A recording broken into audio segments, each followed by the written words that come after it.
Fuck it. I feel like starting, so let's just go.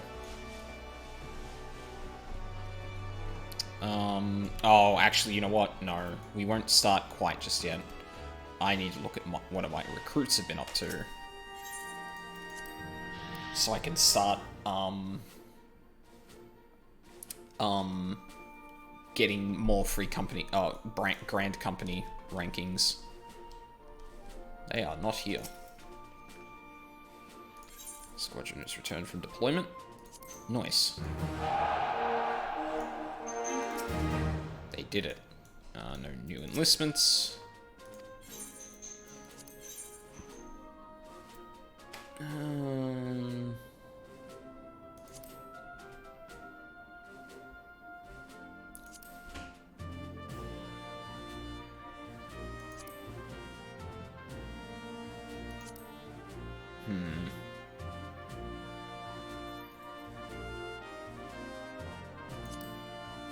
Alright.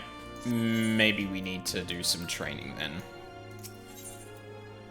Training.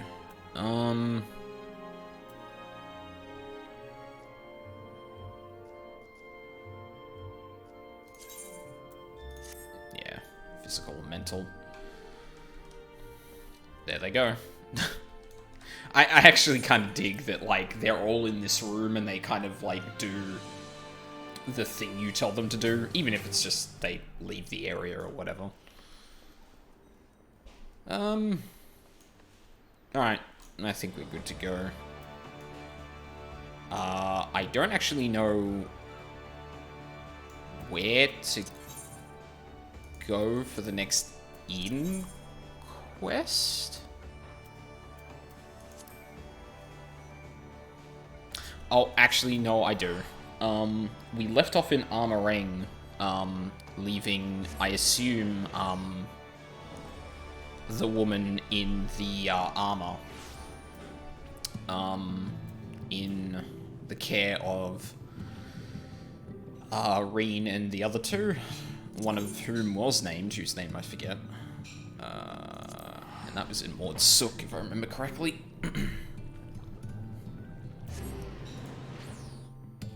So let's go and do that.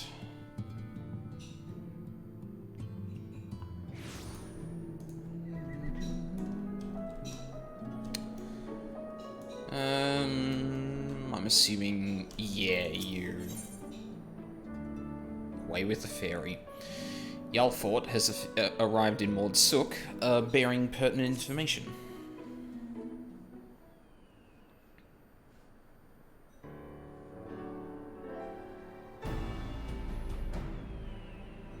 Ah, there you are. I'm part of the team helping with the highly classified and very, very secret thing. The fact of the matter is, I've come to inform you of a rather interesting development. It's about the girl who was brought back from the empty. She's finally woken up, you see.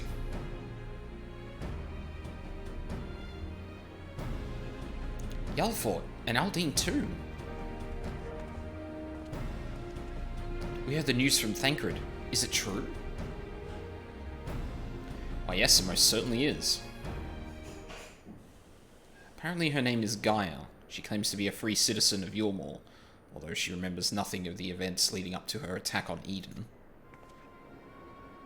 She's lost her memory? Parts of it, at the very least. We also cannot be sure whether she's telling the truth or if it's merely a ruse. She's yet to display any hostility, which is encouraging, I suppose. And Thancred's with her now, is he? Yes, he's taken her to Yulmore, mainly to verify what she's told us so far. Quiz the locals, that sort of thing. After that, the plan is to come back here, though they're taking rather longer than I'd anticipated. I do hope nothing is amiss. I guess we're going to Yulmore just to see what mess Thancred's got himself into. Oh, unless they're literally about to return. Good grief, are you always this slow? At this rate, it would be dark again before we know it. The night sky returning is all well and good, but it does make each day seem awfully short. And are you still dragging your heels back there? At least act as if you've got a purpose, would you? I love this character already.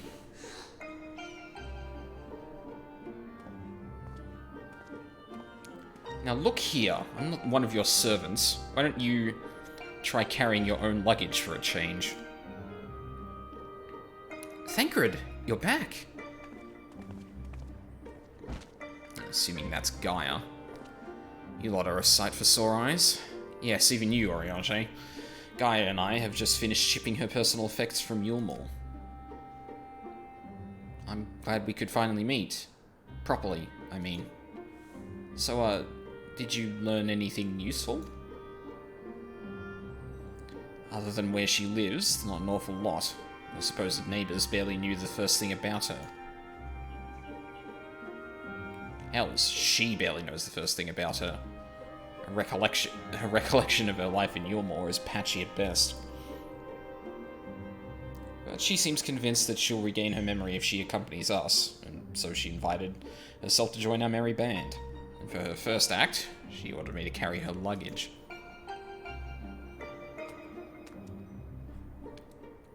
If you insist on standing around talking, might I suggest finding a place to sit down first? My feet are killing me. I don't doubt it. Walking through the fucking desert in those heels? Platforms, no less?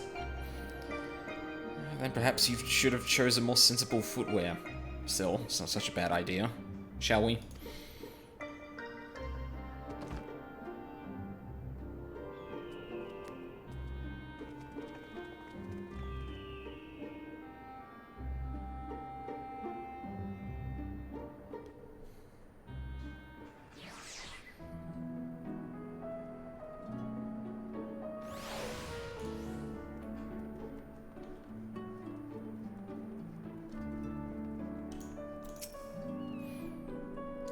Well, I've given you my early impression of Gaia, but I would be interested in hearing your opinion.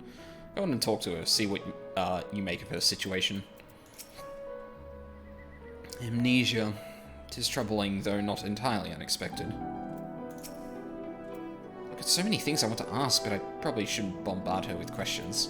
No, but I will bombard her with questions. Oh, then again, I guess I'm not the chatty sort, so... Yeah.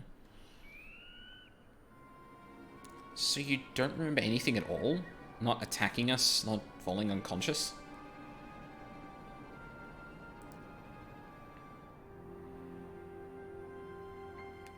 Such selective amnesia would rightly raise suspicion within those of a cautious mind. Yet if she doth speak the truth, it would lend further credence to my current hypothesis, though admittedly some further...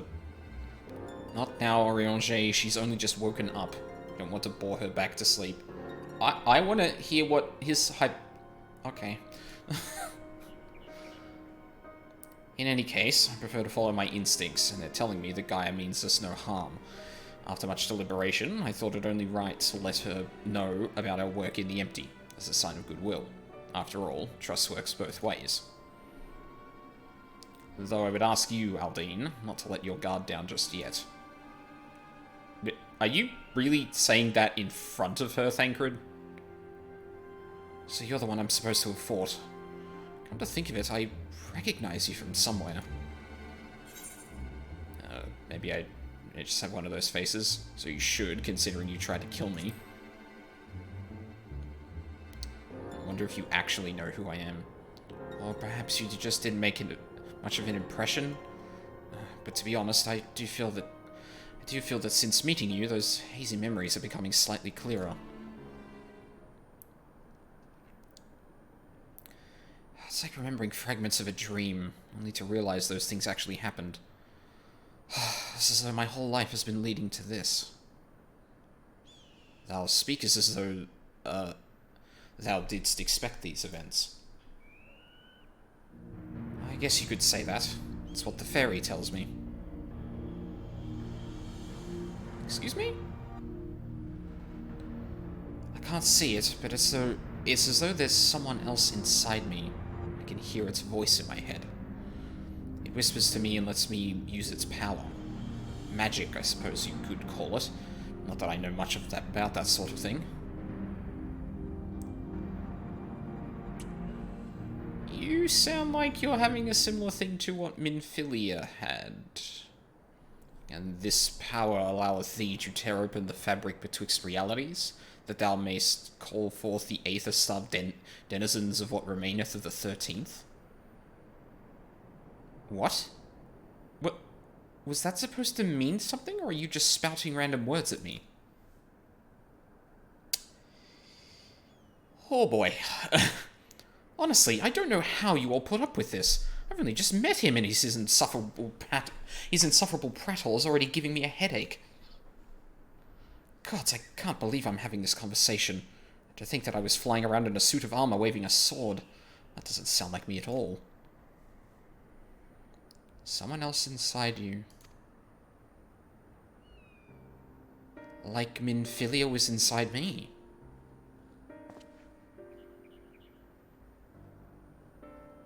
Aye, the similarities cannot be ignored. Though it is too early to say with certainty, Gaia may well be the Oracle of Darkness. Okay, we're just dropping that now. Okay, Oriange. What? How? The Oracle of Darkness? What does this mean? It means that you may have been right when you said she has something in common with Emmett Selk. Those who have been used as a living host by an Ascian have no recollection of events that occurred during their possession. This I know from personal experience. Gaia seems to have some memories still, even if they're a little hazy. Moreover, she has remained in control of herself even when she heard the voice within, much like you in Minfilia. And though Reen was very much her own person, Minfilia's presence did exert a change upon her outward appearance, granting her hair and eyes a hue akin to that of our dear departed friend. It is therefore not unthinkable that Gaia's raven locks may be a manifestation of the darkness which hath come to reside within her. But I was born like this. My parents, they both had black hair too.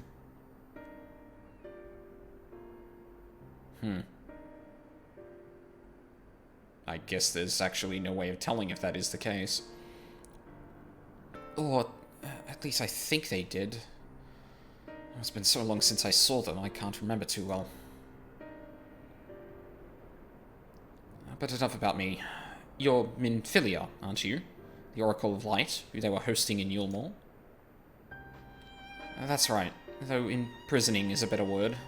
They kept me locked away, and I didn't know much about Yulmore and its people, or the rest of the world for that matter. I see. And how exactly did the Oracle of Light come to run with the Warrior of Darkness? Well, it all started when... Exposition.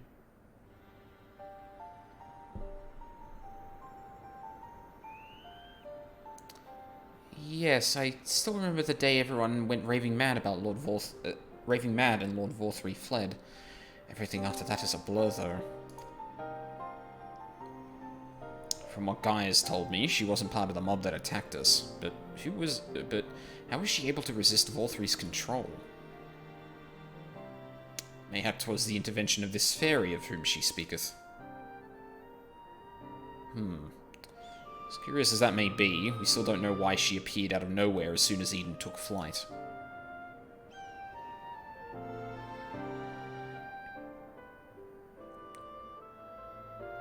This is just a guess, but I'd say that the fairy reacted to it in some way, and for whatever reason made me go after it.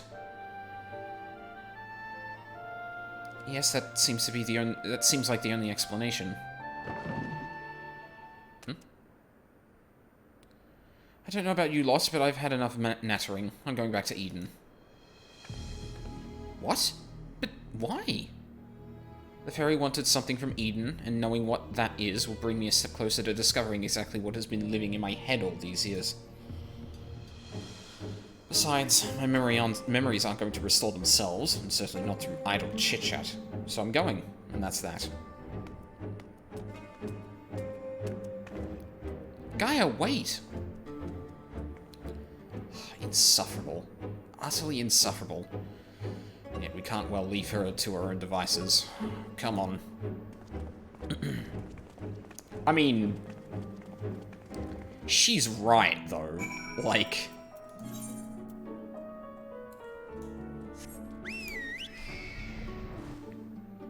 like we weren't going to do that in the first place.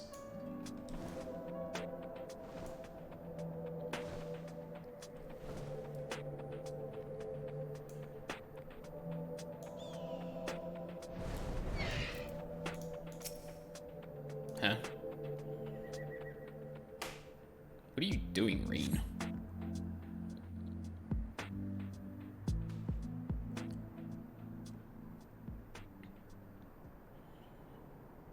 Get away from me! Oh, God.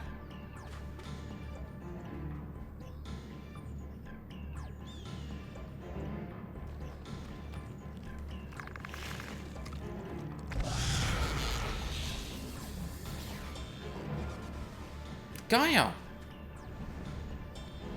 Yeah, watch her zap the fucking thing. It seems I've no choice.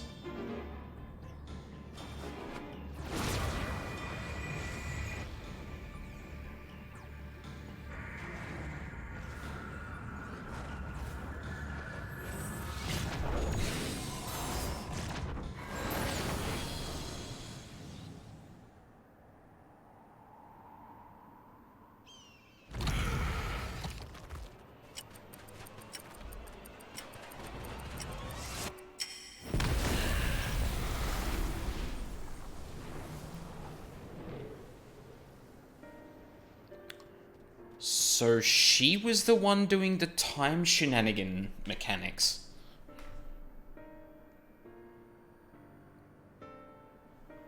Huh. What am I?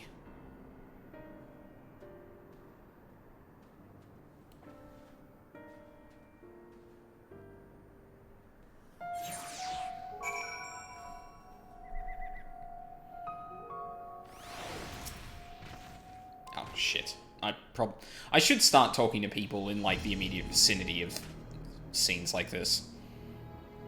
What are you all gawping at? I don't mean to stare, but it's not every day I see magic like that. So, this is the power of the fairy you spoke of? Ever since I was a child, it has whispered to me, telling me what to do. That's how I came to use its power. That sounds... huh. So this really seems to be a reverse like a Minfilia but Ascian situation, where upon like perishing or something, this Ascian has taken the possession of a child. Ever since I was a child, it has been whispering. It has whispered to me, telling me what to do. That's how I came to use its power. But there are things I can't even explain. Holes ripped in thin air, terrifying creatures crawling out, ghastly-looking blades and armor appearing out of nowhere. But worst of all is the dark energy that comes from inside. This power feels as though it's only flowing through me and never truly mine. And even when it answers my call, it always takes a few moments for the spells to work. So in summary, you don't have control over the magic. Well, it's not as if I ever tried to control it. I haven't made a habit of fighting wild beasts. Unfortunately, it's part and parcel of traveling through Armorang, and while I understand that you want answers, you're not going to find them unprepared as you are. But if your heart is set on this, then we'll help you. Reen, think about what you're saying. You're seriously considering taking Gaia to see Eden? There's no telling what might happen if she loses control again, so the safest option is for her to stay away until our work is done. Somewhere we can keep an eye on her. You must realize it's for her own good.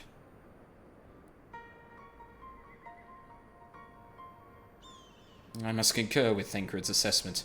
At present, we know precious little of Gaia's origin and less still of her powers.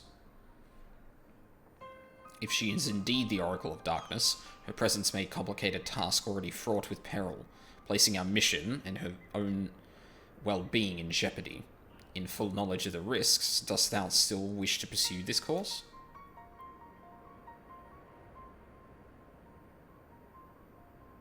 I do.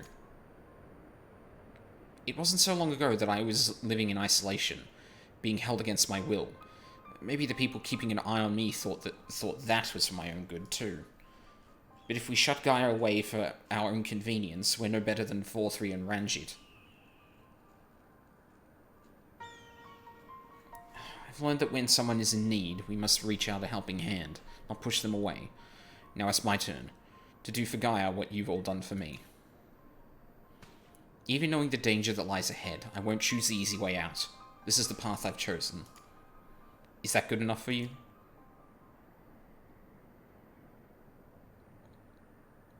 Well, can't say fairer than that. How about you, Oriange? The light of thy spirit doth burn bright. Mine apologies, my dear, but we felt it necessary to test thy resolve. Let it suffice it to say thou hast left no room for doubt. For what it's worth, Reen, I never doubted you. But make no mistake, the danger that Oriange and I spoke of is all too real. If you're prepared to go through with this, we'll be right there beside you. That means a lot to me. Thank you. I couldn't care less who I travel with, but if we're going to go, then let's get going already. There's supposed to be some sort of craft waiting at the southern watchtower, yes? Come along then, and don't fall behind.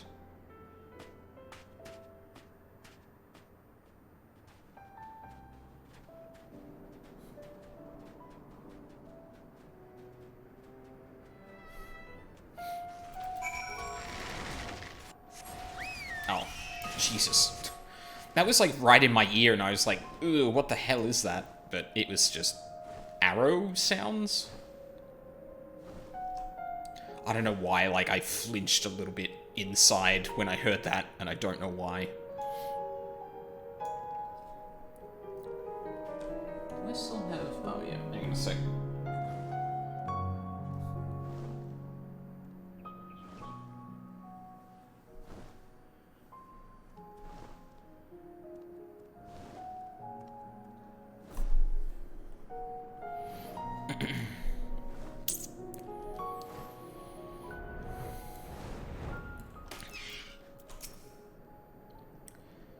Why couldn't you leave this craft in Mod Sook instead of all the way out here? Actually, don't bother explaining. Whatever the reason is, I'm sure it's something frightfully uninteresting. Let's be about it, shall we? It might be a bit of a tight squeeze with the 5 of us, but we'll manage. Perhaps Oriange can sit on top of our luggage.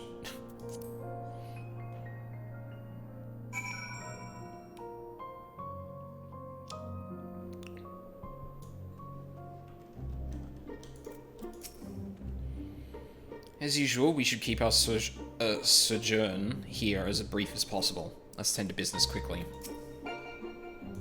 I had hoped that during our absence, the rebalancing of ambient ether might work further change. Alas, 'twas not to be.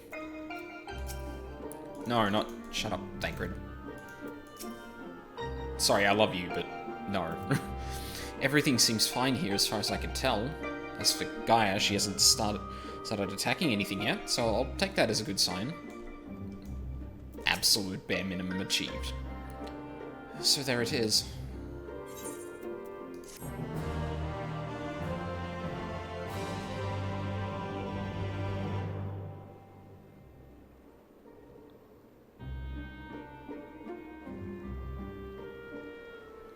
Eden, where I'll find the answers I seek.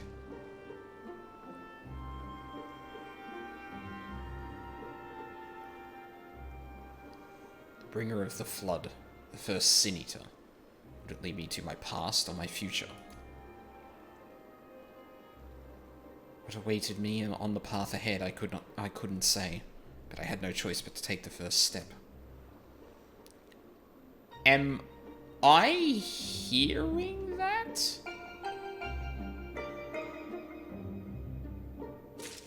Or was that just us getting to see her in a monologue? Blood and thunder. Gaio's lost in thought as she gazes towards the silent giant on the horizon.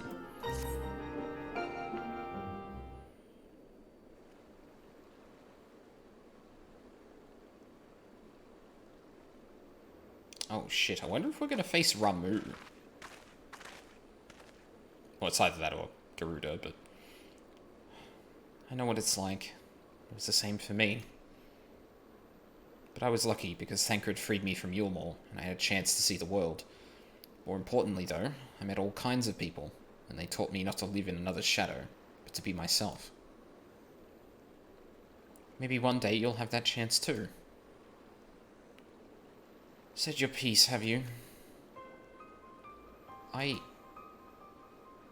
One day? What's that supposed to mean? I don't know how the Great Oracle of Light sees such things, but for someone like me, who's only known life in Yulmore, there was no tomorrow, there was no future, only the here and now. And while we waste time on these meaningless conversations, I feel each moment of my life slipping away. Time. It won't wait. Not for me. Not anymore. I don't know how much longer I can hold on to who I am. I'm sorry, Gaia.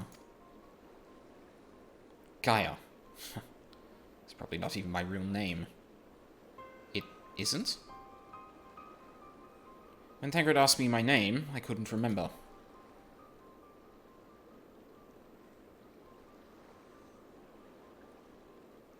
That's when the fairy whispered to me, Gaia. But if you grew up in Yulmore, surely someone there must know who you are. Everyone I once knew had either disappeared or had been turned into sin-eaters. Oh, Jesus. Those whose faces and names I still remember, that is. In the end, we found not a single person who so much as recognized me. As far as I can recall, I've never been the most sociable person, but still. Well, even if it's not your real name, I think Gaia sounds lovely. If you're happy with it, then that's what I'll call you.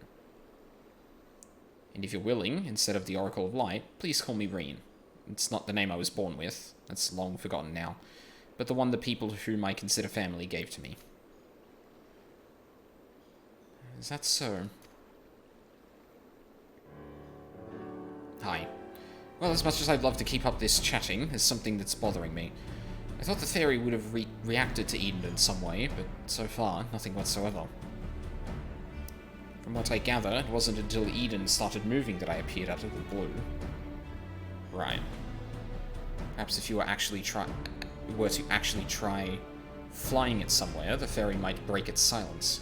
If you've got elements to restore, or whatever it was, why don't you hurry up and get it over with? I'll humour her. At once, your ladyship. Aye, it may be best to resign ourselves to her mannerisms. Good thing we're not wholly unfamiliar with attending nobility, given certain company in the Scions. Of whomsoever dost thou speak, I wonder? Orianche. Orianche, please. Alright, everyone. I think we've... Oh, alright, everyone. I think we've talked for long enough. If you're ready, let's make our way to Eden.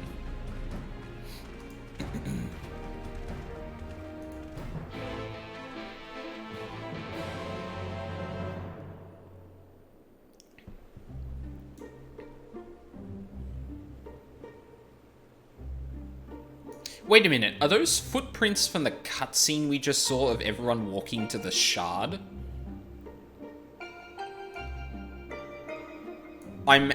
If that is the case, I'm actually really surprised that is a thing.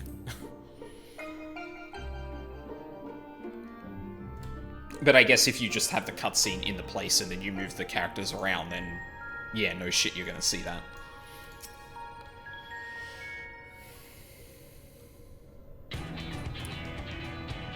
Following the initial changes wrought by the release of water and earth, the empty hath displayed no further signs of alteration. Stability, some may call this, and be satisfied, but in truth it is passivity. a passivity stemming from light's ever-pervasive presence. If we are to break the status quo, we must needs employ a catalyst, a third element that shall rouse and stabilize those unleashed energies in activity. Therefore, I propose lightning. So the primal would be Ramu, yes? From what I've heard, he's a guardian of the forest and not particularly keen on conflict. But you've actually fought him, haven't you? He's half man, half beard, and another half beard for good measure. Yeah, I spent most of the time chasing after orbs with varying degrees of success. Oh, both of these are really good.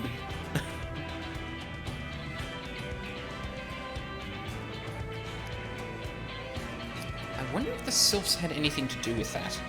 I hear they can be quite mischievous, much like the pixies of Ilmeg. Glad to see our lessons have paid off. Well, it's like you say. If you want to call forth an accurate representation of the primal, I should picture it in my mind as clearly as possible. At the very least, it's worth a try. But the rest is up to you, Aldine. I've been steaming through and I forgot to actually say, like, yeah, Blood and Thunder, that would probably... Oh, I did say Ramu, but... I just realized that, like, like, on the surface, it's like, oh, well, Gaia will have a choice, but it's like, no... The reason that Reen had a choice in either giving herself up to Minfilia or taking Minfilia's powers for her own is because Minfilia was magnanimous in that way. She didn't want to, like, after, you know, hundreds of years of doing this, she didn't want to override another person's being just because she'd probably be better suited to that. If they wanted to take up the mantle of Oracle of Light, then she would allow them to do so. Ascian's probably not going to be in the same situation. In order for this to work, we need to actually fly somewhere, yes? So rather than sitting in one spot while you exchange anecdotes, why don't you get this blasted thing moving first? Well, I must admit, the suggestion is not without merit. Reen, might I suggest the Gandalf Thunder Plains as our next location? These plains, it is writ, were perpetually blanketed in storm clouds, the only source of illumination, the ceaseless barrage of lightning. The ambient ether that lingereth there shall provide ideal conditions for the summoning. And that's where we're heading. Come on, Eden, we've got a job to do.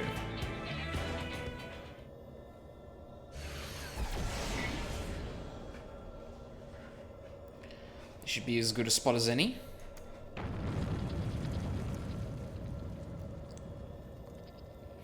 Alright, Aldine, whenever you're ready.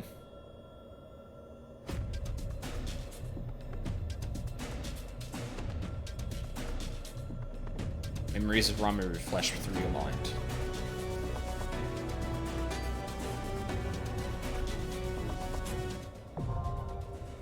Fulmination. Oh, we've changed the name of them too. Eden's Verse. Alright, let's go. Although Gaia, the girl who had previously launched an attack on Eden, has finally awoken, her amnesia prevents you from learning much of her origins.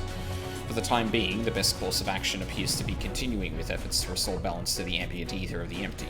The next element is lightning, which once ravaged the Gandalf Thunder Plains, in the time before the Flood of Light. Your memories of Ramu give corporeal form to the crackling ethereal energies drawn forth. Alright. Now, off to deliver that bottle of wine.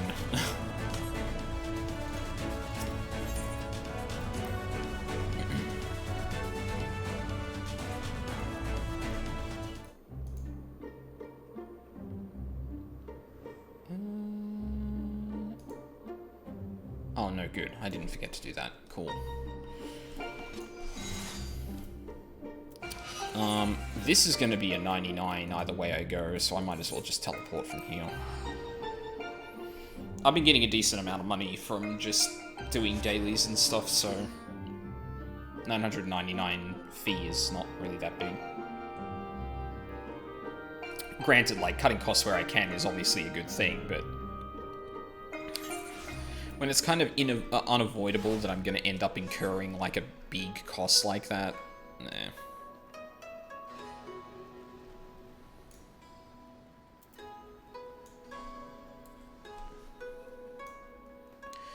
Maybe I should rearrange, like, my favorite and, favored places.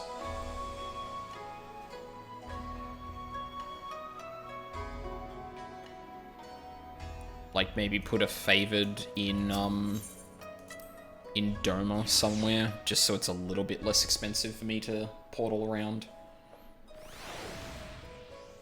Although, granted, even halving the cost, like... Oh, no, it might at least be a little bit cheaper than, It might be at least a little bit cheaper than... going there directly. It would have to be under 499 gil to, flatten out, I guess. Or to be worth it, rather. They say a rose is a rose is a rose. So tell me, adventurer, is that rose in your pocket? Is that a rose in your pocket, or are you simply here for small talk? Oh, I got your fucking wine. A vintage wine so rare and so expensive, you can't help but stop and wonder why you just don't drink it yourself and give the wandering dramaturge a bottle of Lenosian Red. Well, I imagine this person is probably particular about it, so...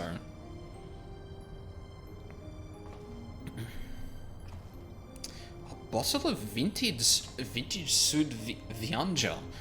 Oh, you never cease to amaze. But what is most amazing is your impeccable sense of timing. Today marks the 12th anniversary of the day I met my dear wife. If there was one thing she loved more than wine, it was roses. Would that she were still here. Would that she were here today to.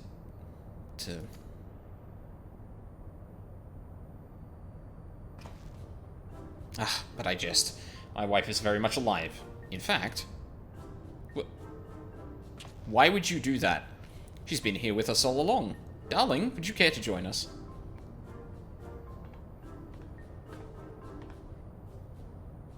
For me? How beautiful. But did you... forget the most important gift of all? Of course not. You mean not the wine?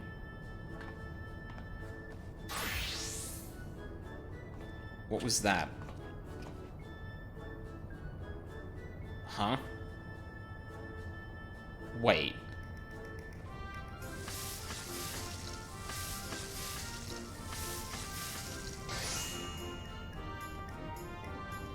What? What's... Oh. Bacon bread. Perfect combination for perfect wine. For my perfect companion. Bacon bread. Oh my god, I ate a burger for dinner and I'm hungry again. Now. Damn it. Oh, darling, I think this might be our best anniversary yet.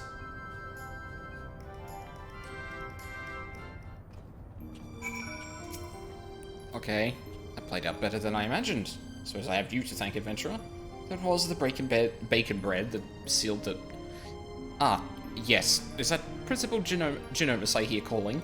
Perhaps he's made some progress with his research and requires your assistance. You'd best not keep him waiting.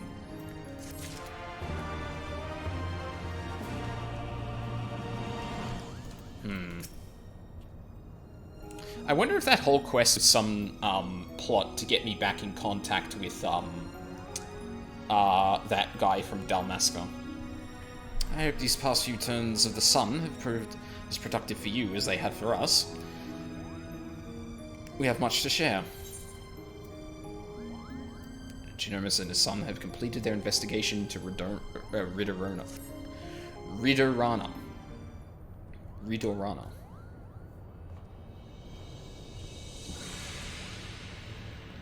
Ridorana is the name of both a massive gap in the southern Valnard Sea and the lighthouse once manned by the Royal Dalmascan Navy to prevent ships from succumbing to the cataract's currents. I stress once manned, as the tower has lain empty since its candlekeepers abandoned their posts after the fall of Rabanastre. But if Pharaoh Sirius offers any indication of what can befall our lighthouse in the absence of its caretakers... Yes, but the real question is how all of this ties in with Evelician legend. A cursory examination of the Zodiac Brave story reveals no mention of a Ridorana. Yet it seemed foolish to assume that a name could not change in the centuries since the tale was writ. So I thought to cross-reference text on modern Ilsabardian history with our translations of the Durai papers.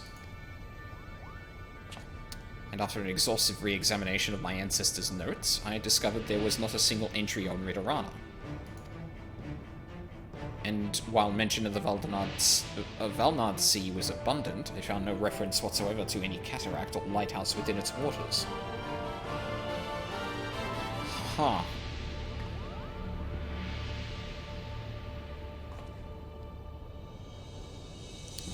Rams's discovery prompted me to examine the mystery from a different perspective.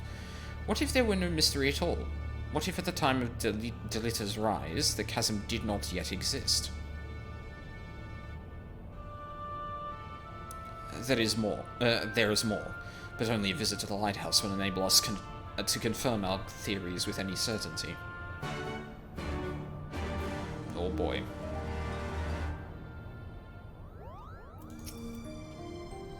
The Ridorana Lighthouse lies far from civilization. You would be wise to provision for the trip here in Hingashi. Adventure comes prepared. Of course. I'm ready. Let's just go there.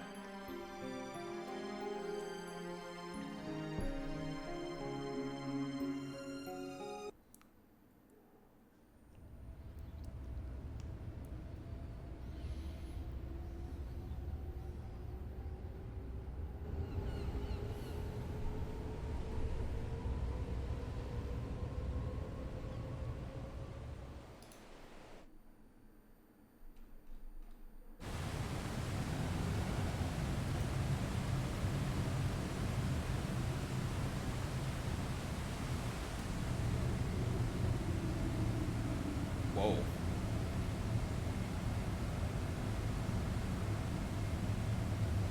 There's more technical.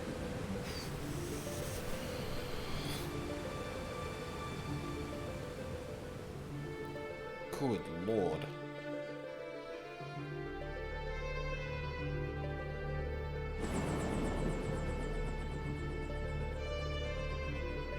Holy shit, this place is fucking massive.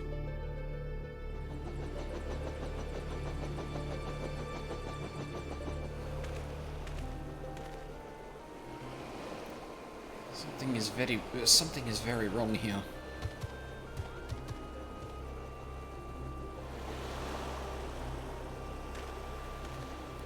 Mayhap it is best if we split our fellowship into two parties.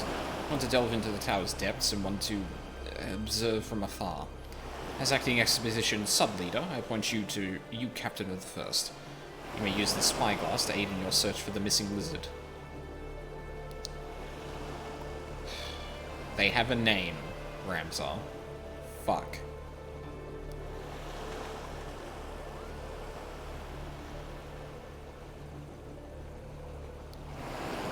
Damn it, brother. Damn it, brother. Where are you?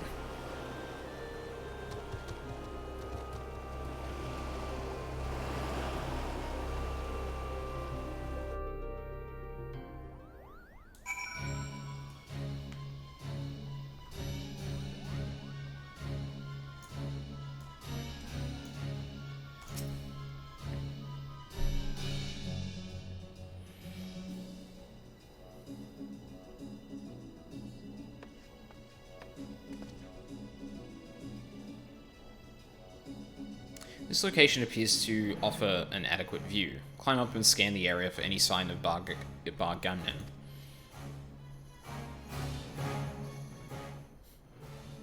Do platforming, motherfucker. Oh.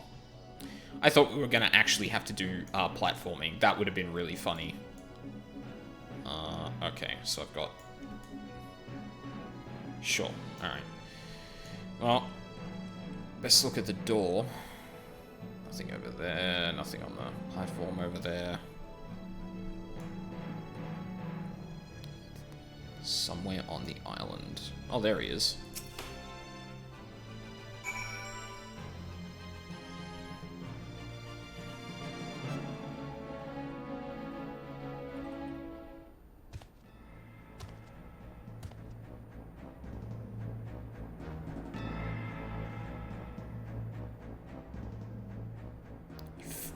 found him. Let me see.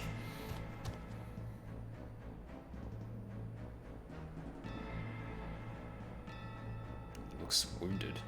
He needs our help.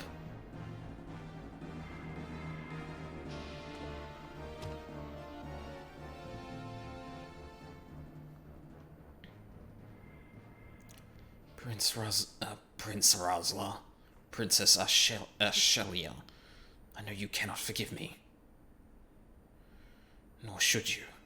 It is all my fault. I could not save you. Could not save anyone. Anyone but myself. I am so sorry. Bargamnon, wait!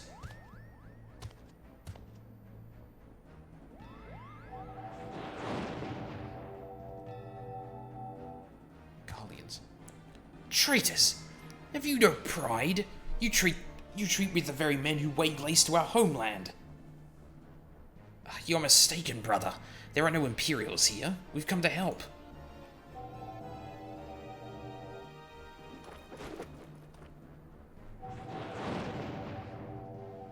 Oh, shit.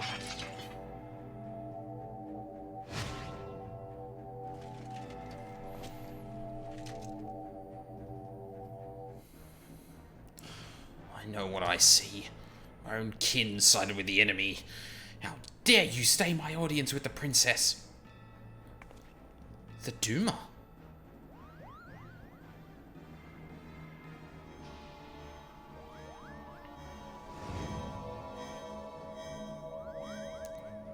It has him, Kupo. It's showing him what he wants to see.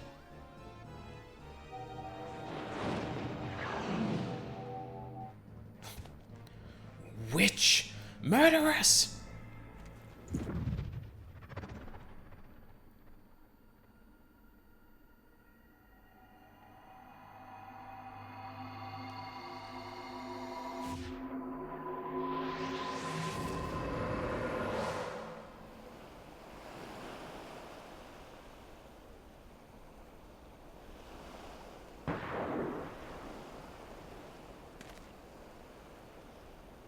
Gunfire.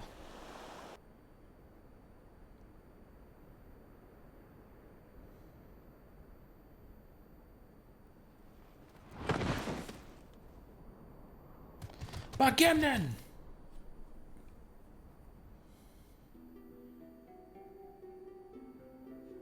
So this is the end.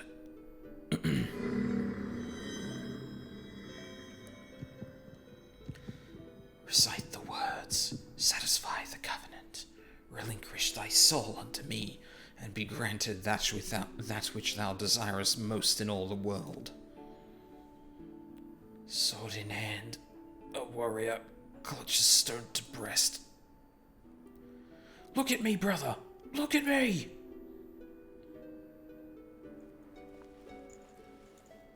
In sword etched he his fading memories. Don't you die! Not yet! In stone, his tempered skill. We promised we'd all go together when our time came. You can't leave us here. By sword attested, by stone revealed.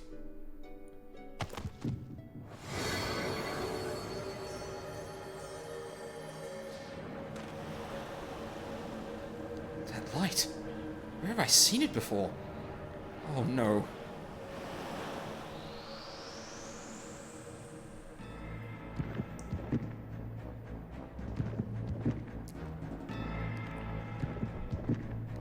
Uh-oh. What the hell?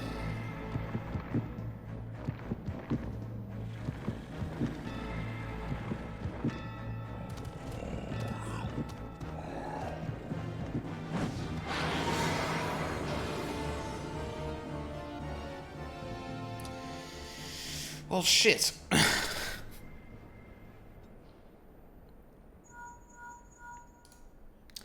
I actually just remembered something. And we're kind of past the point that,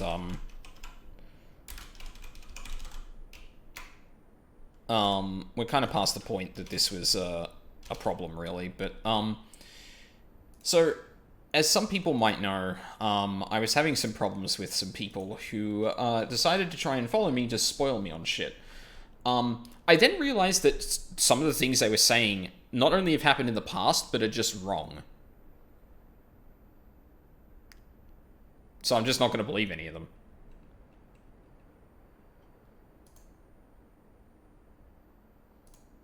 Like, I literally can't believe it.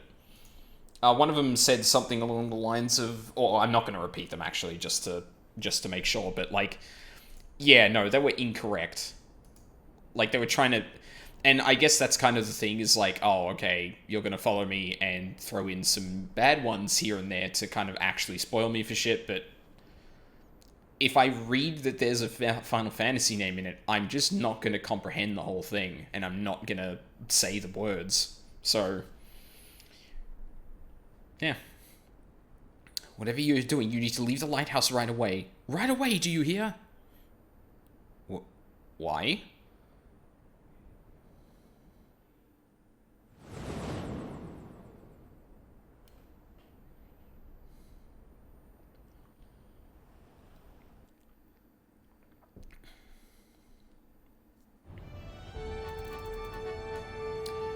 Kind of surprised the Eden queue's taking so long. Although I guess like probably as we go, the queues are going to be longer just because they're in deeper parts of the story and that. It is as we feared then. Bargamnan's soul is lost. Yeah. Rest in peace.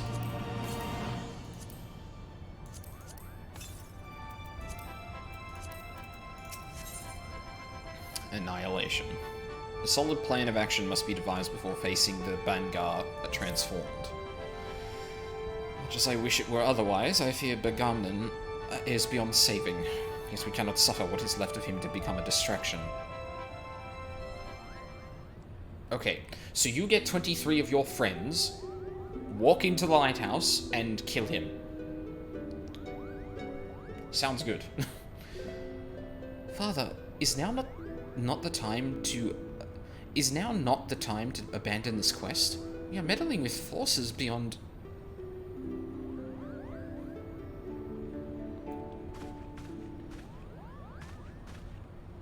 Enough, Alma. We adults are talking. While Dean was searching for the lizard... Yeah, the adults are talking. I guess that doesn't preclude racist little preteens from talking either. Or teenagers, I guess. He's probably that age. I inspected an area of exposed foundation at the base of the lighthouse. And? And you were right, Father. The lighthouse is built squarely atop the ruins of what can only be the clockwork city of Gog. The what-work city of who? According to the Zodiac Brave story, the clockwork city of Gog was a metallic metropolis wherein airships, automata, and other technological marvels of the age were first conceived. Little is said about its location, however, save that it was far away. While the Durai papers do not have a great deal more, they do mention that the land upon which the legendary city was built was severely limited, an inconvenience that forced its inhabitants to build up rather than out. Which led me to ask myself, what if the reason land was limited was because the land in question was an island? But that still would not explain the omission of the cataract. It is inconceivable that the authors would neglect to mention so prominent a landmark, and had it existed. And then I found it. A lone passage regarding Gaug's fall. While the particulars were missing, it appears the city was abandoned after an explosion left half of it in ruin. I believe that this explosion may have undermined a portion of the seabed. It needed only have been a small area at first, one that could well have gone unnoticed during the Exodus. As time passed, however, the waters would have continued to wear away at the rock, slowly widening the gap until we have what lies beneath us today. This would explain why there is no mention of Ridorana prior to the present era. Come, Father, will you not tell them the rest? or the possibility that we Garleans are descended in part from the displaced citizens of Gulg? Really? Interesting. Well, I mean, that would explain the reliance on technology, because typically the people who are doing that are people who don't have the means to use magic.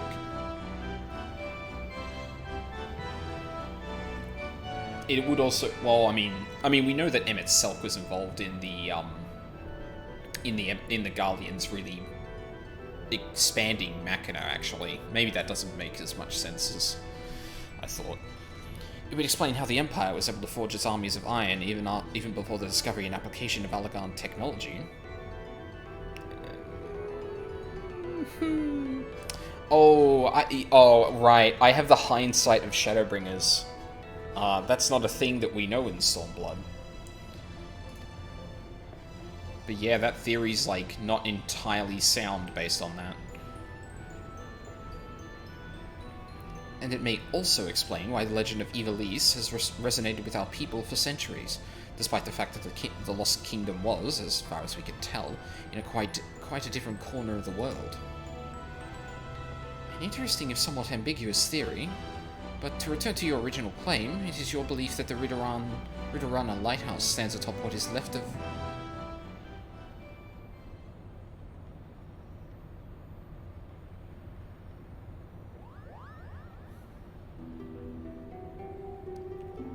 That necklace. Where did you get it, girl?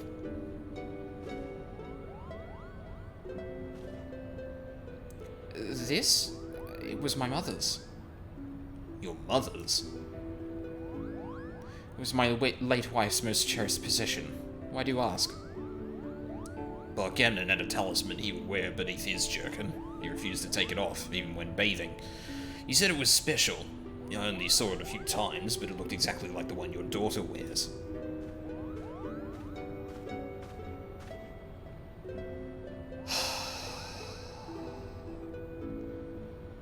I fucking hate this guy so much.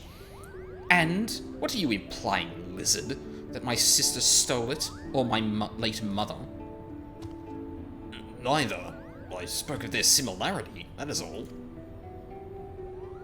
Can you believe the nerve of this boy? Yes, he's displayed nothing but this enough, like all the time. Enough, Ramza. Our guests are merely concerned for the well-being of their kin. But what of our kin?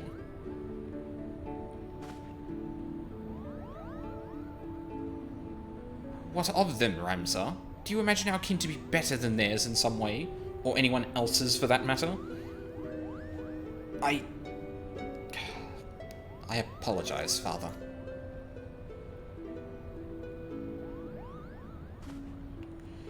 We have but one purpose, son, and that is to prove the existence of Ivalice and clear our family's name. Do not allow anger or hate to lead you from that path. Now, we have a lost city to explore.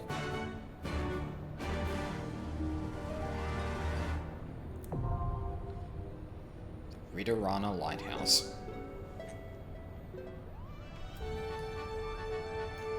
God damn. I'm really not having much luck with the fucking,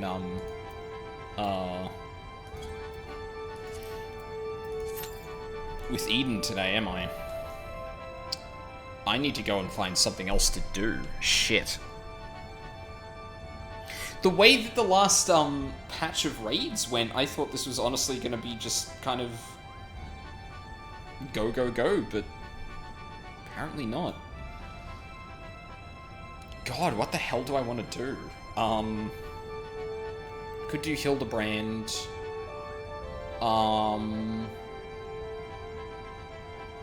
I could do, I could do Black Mage, job quests.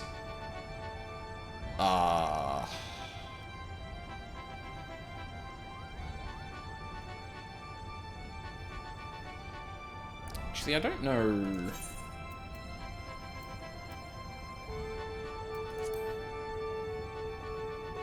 52. Oh, we're not even at a point that I'd have a quest to do, because I presumably would have done the one at 50. Shit. Oh, I guess it's Hildebrand. Damn. I honestly didn't think this would happen.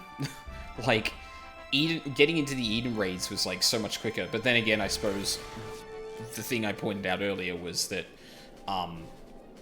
the earlier raids would be more accessible to more people because it's available to you earlier in the game. That just makes sense. But I didn't think the queue times would be this starkly different. Like, I'm getting into Evilise faster than the fucking Eden raid. That's nuts. Well, I guess that's how it goes. Lewenheart, I think, was where we wanted to go.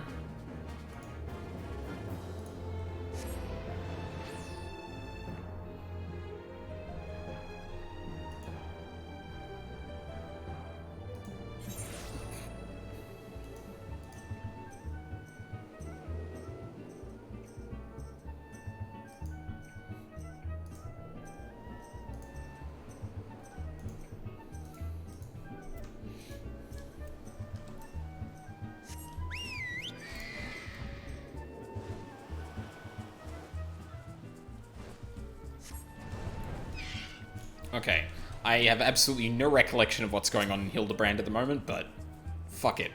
We're going in.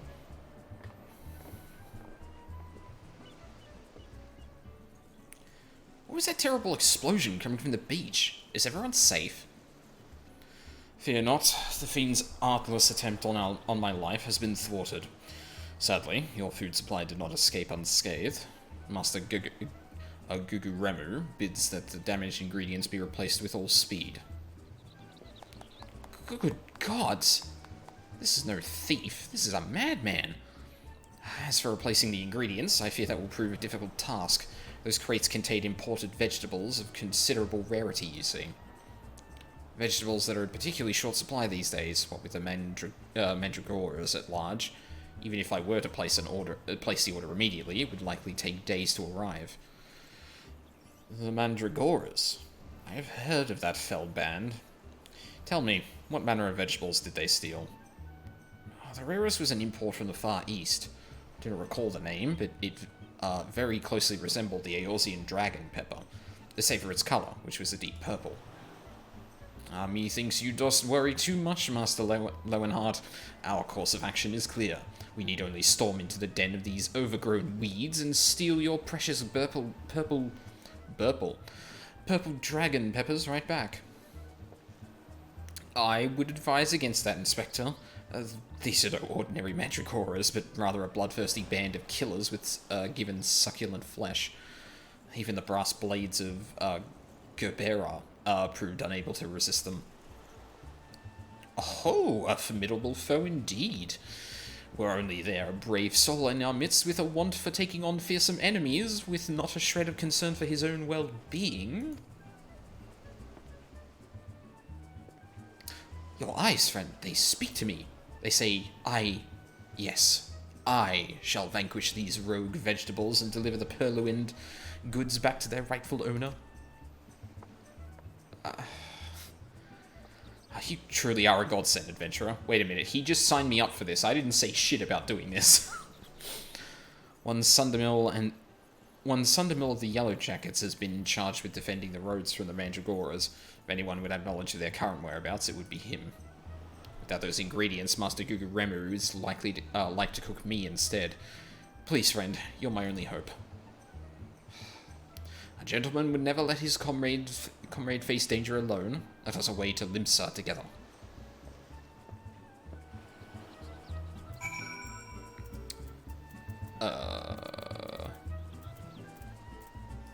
Right.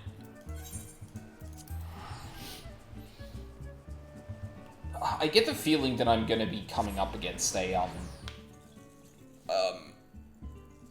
trial or dungeon in Hildebrand as well, Which will be fun, because then I'll have to queue up for 3 things to get onto the rest of the quest line for them.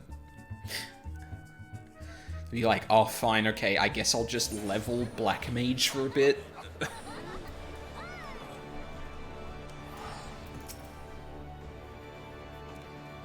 Suntimal. Or Suntimal. If you've come for the Mandragoras, I fear you're half a bell too late. As were we, blast it all. To hear the poor merchant tell it, no sooner had he opened his cargo hold to check on a shipment of vegetables than did an onion turn on him, screeching bloody murder. Fled his own vessel in sheer terror he did. By the time he came to his senses, it had set sail without him. The merchant left for Aleport, hoping to recoup his losses. If you have a mind to go after the culprits, you might lend an ear to his sad tale. Oh, there we go. Ah, it is the thrill of the chase, not invigorating, friend. The ferry docked by a fisherman's bottom will carry us to Aleport. Let us be swiftly on our way. Yeah, sorry, later, Hildebrand. I have a primal to go and fight.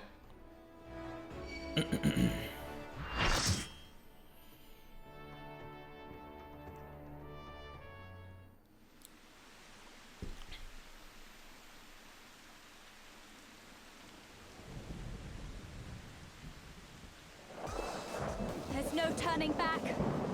Get ready! Super curious how they're going to remix Ramu's theme.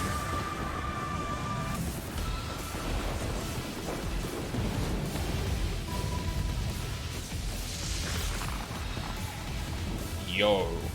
So, this is Ramu. Is that the first time we've heard them talk?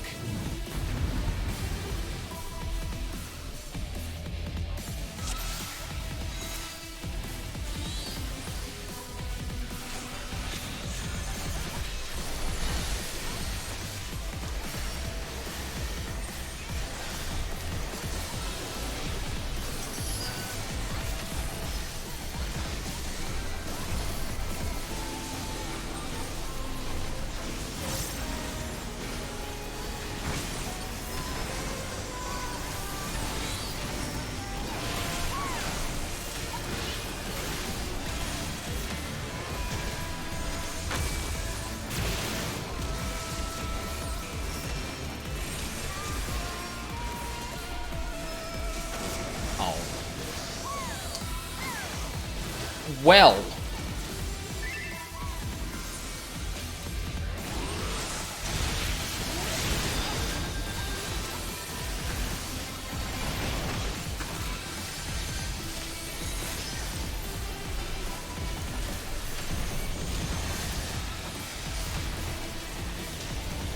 Oh my god, I didn't complete fucking, Oh, actually, no, that's not how that works. I'm an idiot.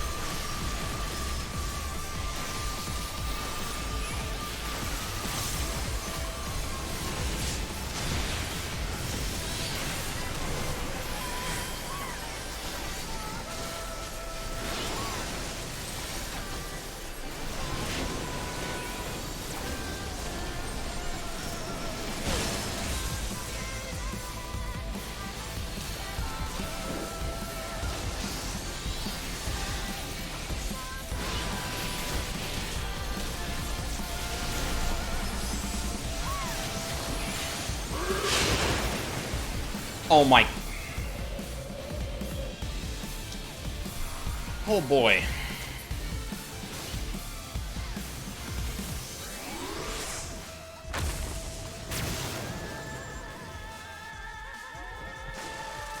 Oh, I see. So, a Judgment Bolt will hit all of them, but the one that's short.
Alright. Come on, let's recover from this. We can do it.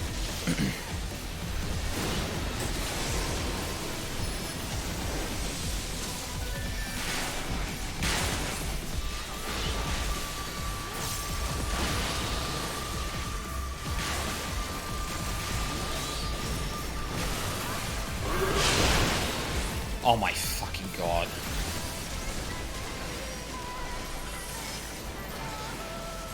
I think I got hit by every single mechanic that I've gone up against so far. Which is fucking embarrassing.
Alright, well, we still managed to do it. I say getting fucking walloped again.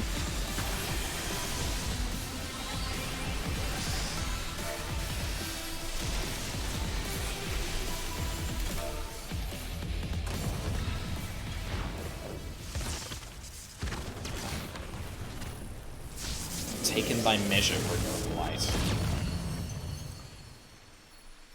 Wait, he said... I mean, I guess, like, yeah, of course he would. He's our memory of Ramuh who said that to us, but...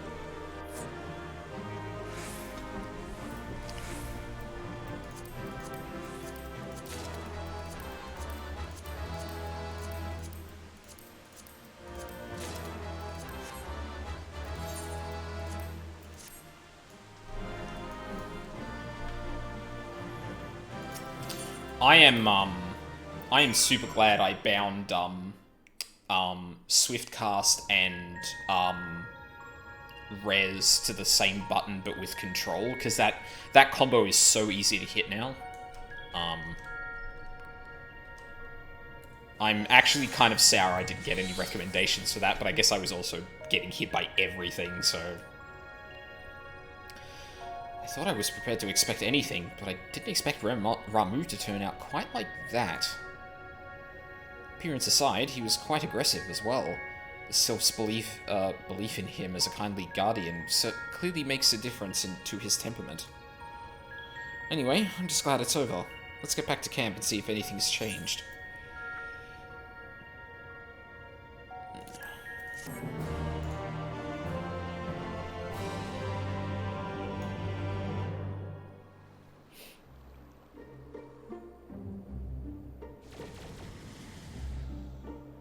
Well, I mean, the giant crystals changed, but what... like, lightning isn't hitting the ground everywhere, so... The crystal's a different color, but apart from that, it all looks the same. It may look the same, aye, but it feels different. The air has grown slightly more humid, as it does before rain. I have to say, I'm not exactly prepared for wet weather. If Eden can control elements and so on, can't you tell it to send those clouds somewhere else? Speaking of which, I'm not very impressed with its so-called powers. Changing yellow crystals to purple is the extent of its abilities. It's no surprise the fairy didn't bother showing up. I hope that whatever's next is more worthwhile. Rather than influencing the ground beneath our feet, Eden hath brought change to the firmament above. And yet it's clear that a more dynamic element is required for the natural cycle of precipitation and evaporation to be complete. Fire. So we need movement. Oh, yeah. Would wind do the trick? Most certainly. Seems we have a plan. Let's not dwell too much on the effects of each individual element, and instead focus on seeing them all restored. The power of an oracle. Not to be sniffed at, it seems. All my life you were a constant companion, your voice ever seeping into my mind. Why then, of all times, did you abandon me? Deaf even to the crashing of thunder? Or were you simply biding your time?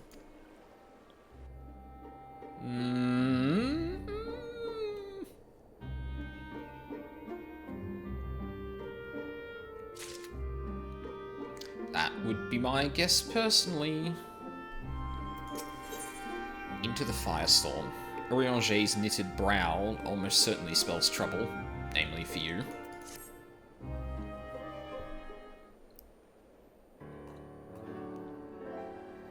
Ere we set out once more, might I ask if thou art familiar with the process by which rain is made to fall? Hell yeah,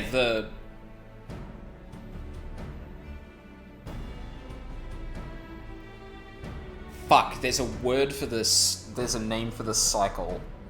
And I was about to bust it out, but actually I can't remember what the fuck it is.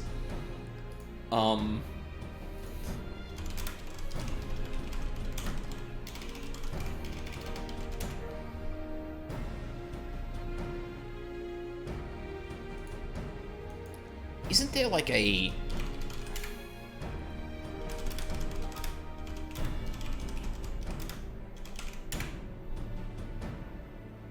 circle of rain, precipitation... Fuck, I feel like there was a... I feel like there was a word for it. Hydrologic cycle, hydrological cycle. Water cycle, sure. No. It's an it's an Alicon conspiracy. Oh fuck! The worst part is that's like not really without precedent either. It's like, it's probably too real for this last couple of years. But it's just like. The rain is produced by Allergan machines in the air. They make the clouds, and that drops the rain. It's just like, okay, then why hasn't the whole planet flooded if it just produces water? Shut up! I suppose so? Water on the ground evaporates, moves up, gets displaced, falls down. Then thou shan't have difficulty understanding the explanation to come. With the restoration of our first element, the empty was once more blessed with the most essential ingredient in the cycle of precipitation: water. Under normal circumstances, the heat existent in the atmosphere would cause water to evaporate from the land's surface. As invisible vapor, it is born. It is borne by the wind high unto the firmament, where it doth condense as clouds before descending once more, returning to the land in the form of rain. Hang on a second. I just got a message. I just got a message. I don't know why, but there have been so many memes from Steve from Blue's Clues opening that letter and saying it's from her friends that I've been watching recently, and I don't know.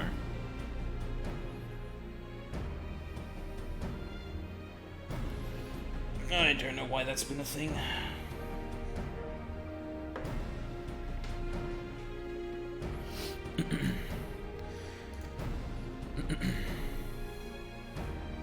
Seems we need wind-aspected ether to create more clouds. That it hasn't rained yet must mean there aren't enough. And even before that, we need fire-aspected ether to make the water evaporate. True. Seems to me that one's not much good without the other. Why don't you just draw out both elements together? What, you want me to fight? You want me to fight Ifrit and Garuda at the same time? You're suggesting that Aldine fight two deiform entities, each one as deadly as Ramu, at the same time? Do you realize how absurd that is? And yet, 'tis a notion that doth warrant further consideration. Oh, you can't be serious. Cast your minds, if you will, to the elemental wheel I did show you in the bookman's shelves. Please show us the wheel. I don't remember what the wheel looked like. Oh, I actually am gonna remember. Good. Oh, ice is an element here. Okay, sure. So the astral and the umbral are not, the astral and the umbral are not, are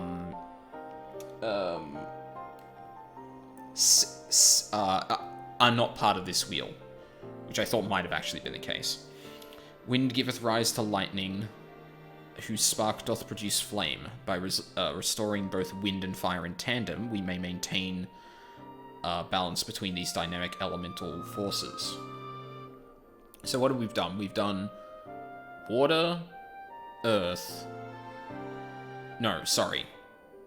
No. We defeated Leviathan, we defeated Titan, we defeated Ramu. So we're gonna do Garuda and Ifrit. And then... Shiva? We maintain balance between these dynamic elemental forces. The ensuing battle shall indubitably present an ordeal unlike any Aldine hath ever faced. I believe, however, that this path doth lead to the prize we seek. Right, by restoring two at once, it's supposed to kind of jostle things, I guess. Oh, so perhaps it's not as so absurd after all, eh, Thancred?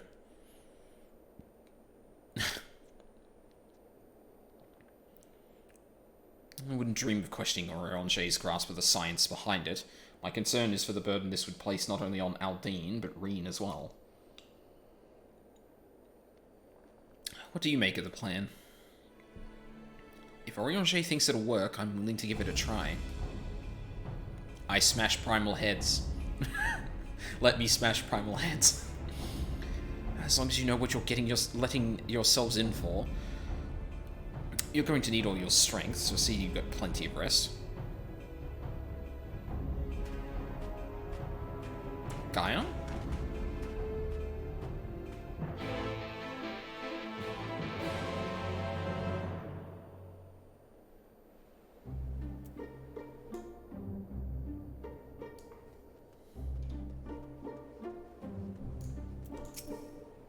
I can't stand all this waiting around.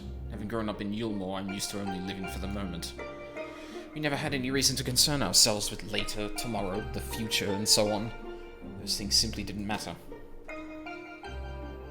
But after Lord Vorthree disappeared and the night returned, everyone in Yulmore started thinking differently. I was only there for a short time with Thancred, and I couldn't believe how much it had changed.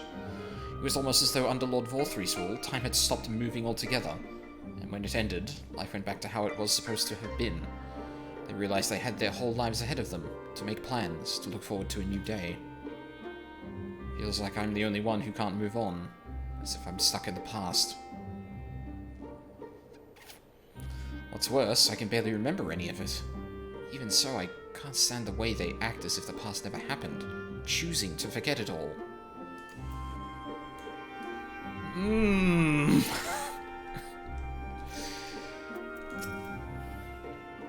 Oh dear. I've selected the location in which wind and fire aspected ether lie dormant, though I shall wait until Reen hath completed her preparations ere I dispense with the particulars. No. Fuck. It seems Reen is reluctant to air her concerns. Were you to rally her spirit, she may become more willing to talk. I wanted to talk to Thancred, actually. I'd rather Reen keep her mind on our work here than worry about Gaia. Mind you, it might be better for them to clear the air before we go any further.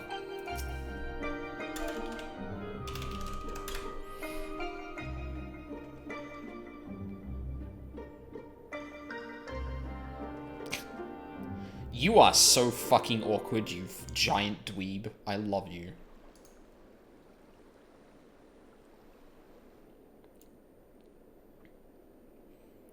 Yes, you're right. There's no use in trying to pilot Eden while I've got other things on my mind.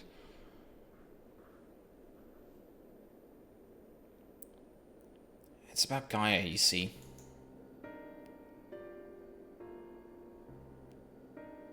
The truth is that apart from Alize and Alphino, I hardly know anyone my own age.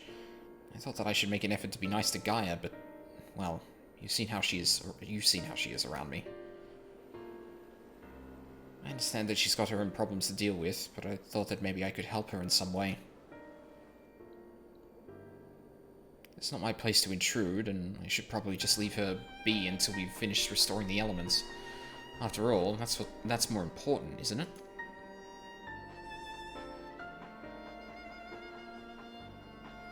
Let me talk to Gaia while you concentrate on the task at hand.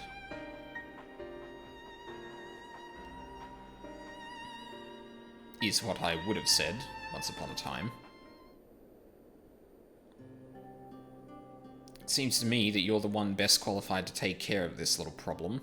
I know she could be a bit prickly, to put it mildly, but if anyone can get through to her, it's you.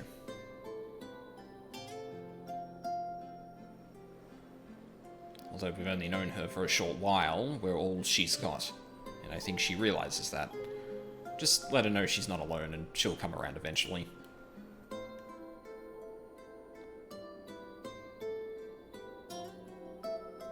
Alright, I'll give it a try.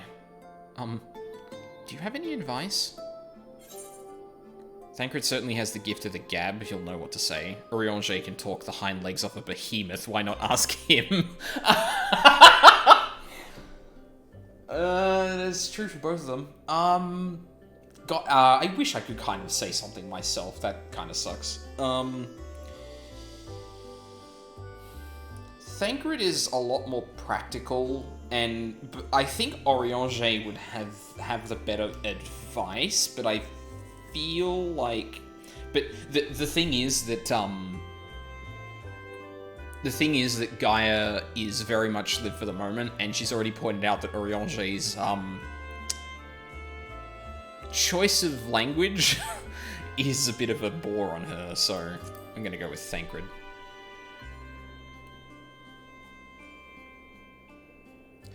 I'm afraid that since arriving in the first, I've had little time to mingle with any of the locals, and I haven't a clue what young women like Gaia would be interested in. That's given me an idea. We'll start with some small talk and go from there. No, that's actually a bad idea. Actually, since before she even woke up, I've been asking Lena about what's popular in the Crystarium. I thought it might be nice to show Gaia around the place one day, you see?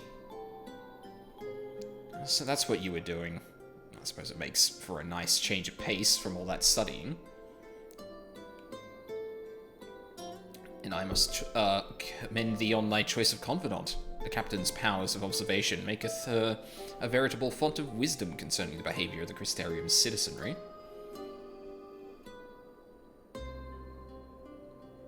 Yes, and now it's time to put that knowledge to good use. Don't let the fear of rejection hold you back. Persistence is the key. Speaking from experience by any chance?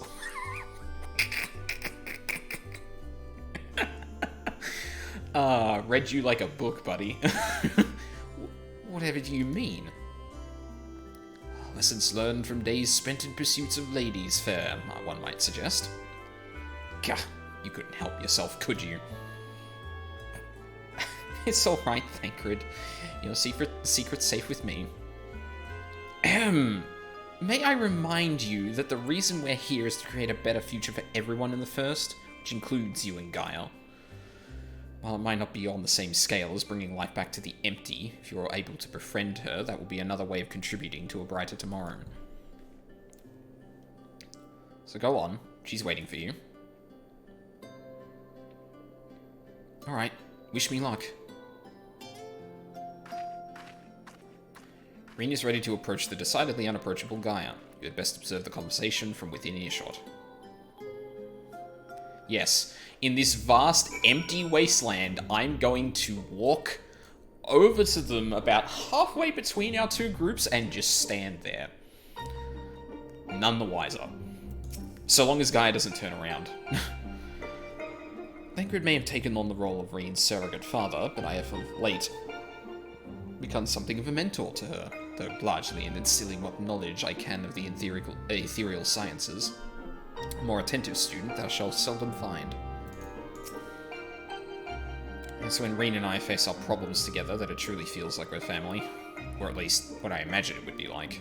I suppose we both grew up without our birth parents to guide us, but I think we turned out rather well given the circumstances. I wonder if this is the kind of bond that Philomin and shared with Minfilia.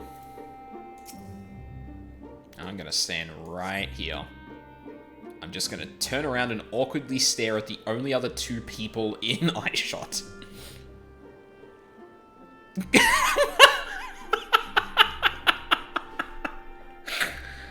What the fuck?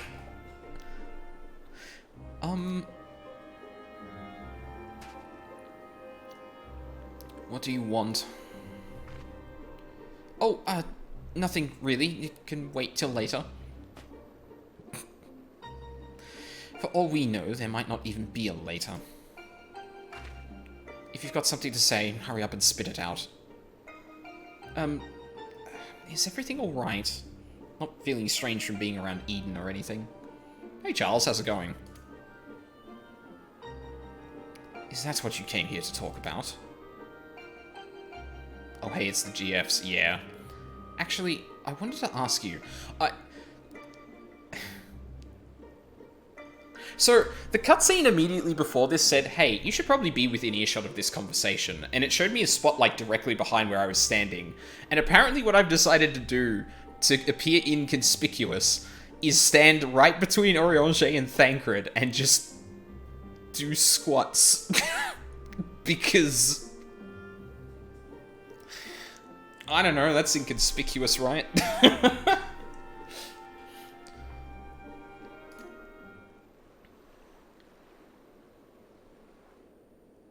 It's the tightest squats. Oh. Would you like to go and have coffee biscuits with me? Coffee biscuits?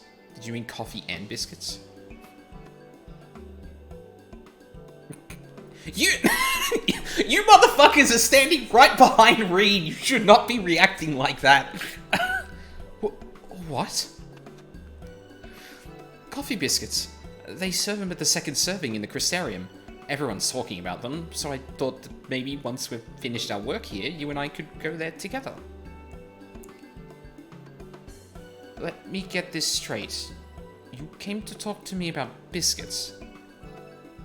Yes, they're light and crispy, and when you dip them in coffee, they go all nice and squidgy.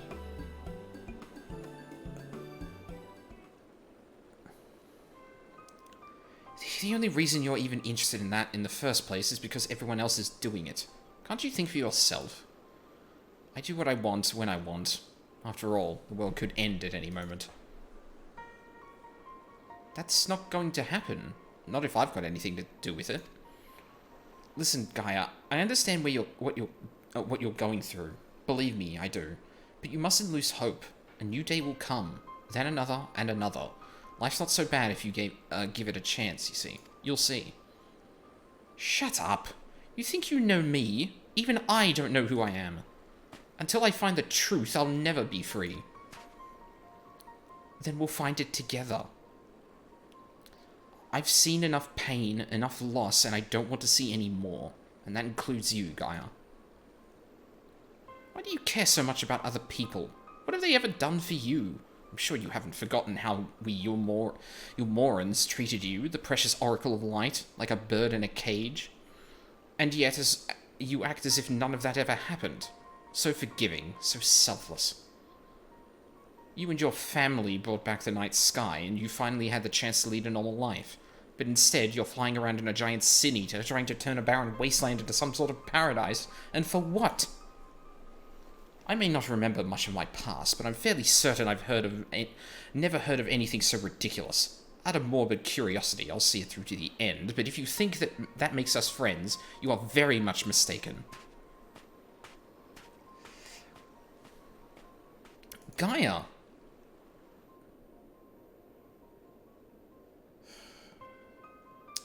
I surmise that to keep Gaia waiting over long would only agitate her further. I gotta figure out a voice for Oriange, but I can't really... Just kiss her already. I think that would have gotten a slap.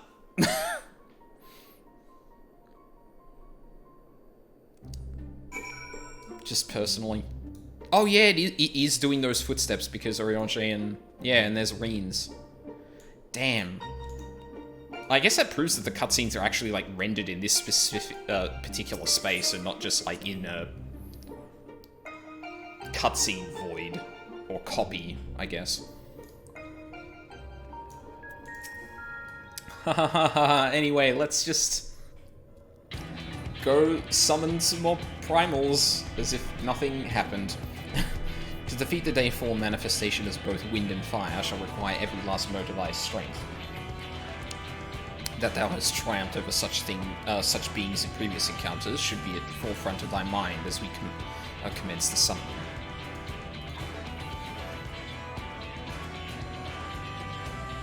Where are we going this time, Norvrandt? A place called Ashfall doth satisfy our requirements, I believe. The fables speak of travellers sweltering beneath the blazing heat of the midday sun, while after nightfall slicing winds did tear at their cloaks. I see. Hopefully it won't be quite that bad when I draw out the elements. Yes, Reed, my dear, may I remind thee that to focus is not the same as to deny other thoughts. Whatsoever it is that troubleth thee, thou wouldst be better for acknowledging it. Yes, you're right, of course. It's Gaia that I'm worried about. That as well. May thy concern for her lend thee yet more strength. Also, I got my friend to restart the KH series. The all-in-one package is $24.99 on the PSN store. Holy shit. Wait, what do you mean restart? As in, like, they'd been through it before, but they're gonna play it again? Man, like... I've honestly thought about, like, playing those games, but... I've got enough games on my plate as is. Like, there are so many games I want to play, like, on stream and off still, and I am nowhere near up to date, so... They never finished 3, so they're going through it again. Ah, fair enough. But, yeah, the second thing is, like, there is so much to that series that, like, I feel like... I... personally would probably want to go through as much of it as possible, which just makes it even longer. Like, even if I didn't do the main series, even if I didn't just do the main 3, like, I'd be kind of like, no, I should probably do the others as well. And, yeah. It's like, it's one of the reasons that I feel like, as much as I want to do Metal Gear Solid, I just don't know when I'm going to have time to do that. Metal Gear is so, like, at least from what I understand, is so long. I never even played Revengeance, which is probably, like, the one I probably could have played and just been okay with it, but, yeah. It's time. I'll begin drawing out wind and fire in equal measure.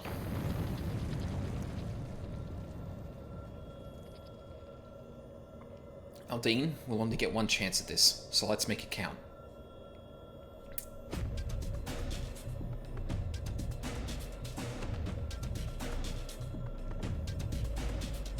Memories of Garuda and Ifrit rage through your mind. I tried MGS5 and was like, nope. Yeah, that game seems divisive. There's a lot of people that, like, really like it, but... Furor. I don't know what that means. Furor. An outbreak of public anger or excitement? No. No, no, no. Wait, why did you correct that?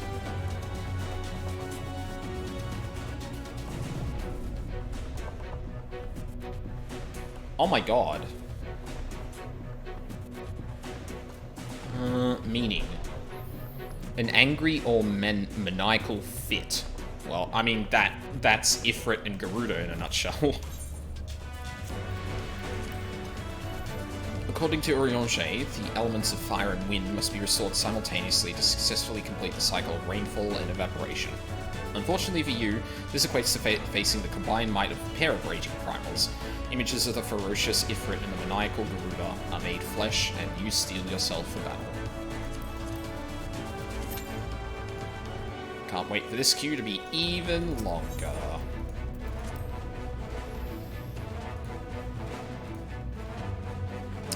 Yeah, from what I can tell, and I don't know if it's from a story or a gameplay standpoint. Like, to some extent, I believe it's game. I believe the real problem is story, but, like, apparently from a gameplay perspective, not a lot of people enjoyed it either, so. Which sucks. Like, as, like, probably the last mainline MGS game. Kind of sucks that it ended up in that area, but what can you do?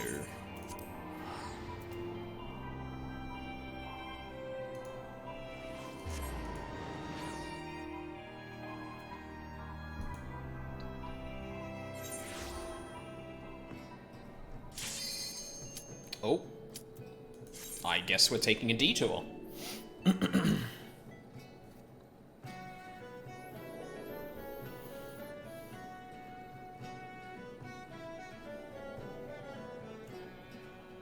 Well, you know, fuck Konami. Yeah, fuck Konami. Even if MGS came back, I would imagine there are a lot of people who would be like, oh, Konami's doing it? Hideo Kojima not involved? Nope. Nope.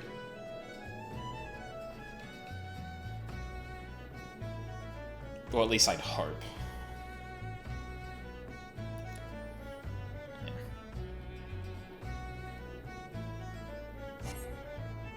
Oh. Well. Rip.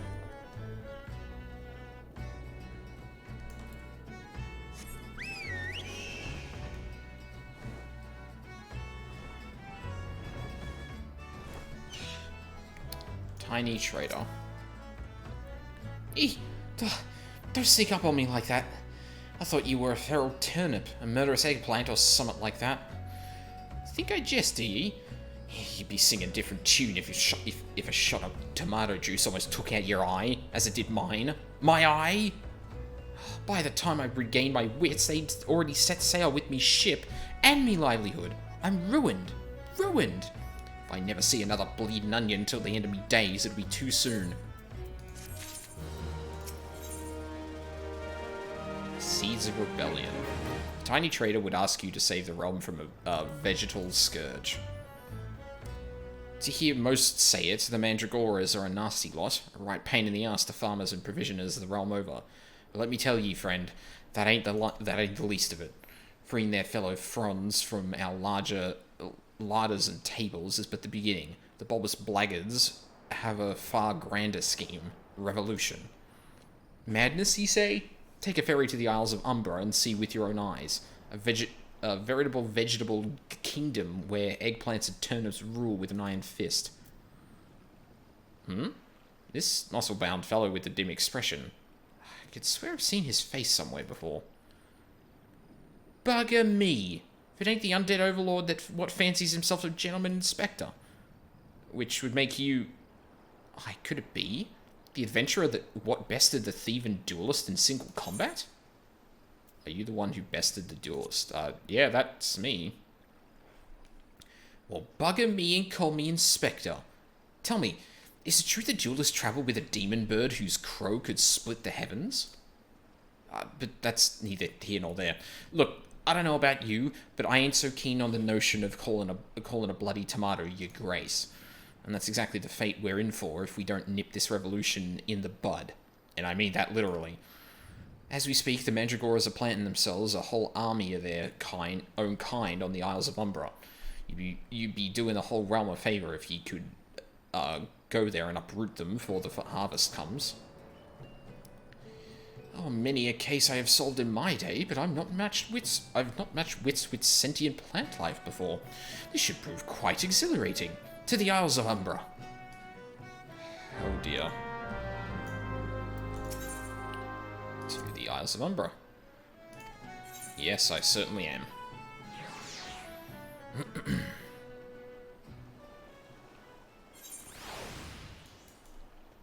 Uh-oh.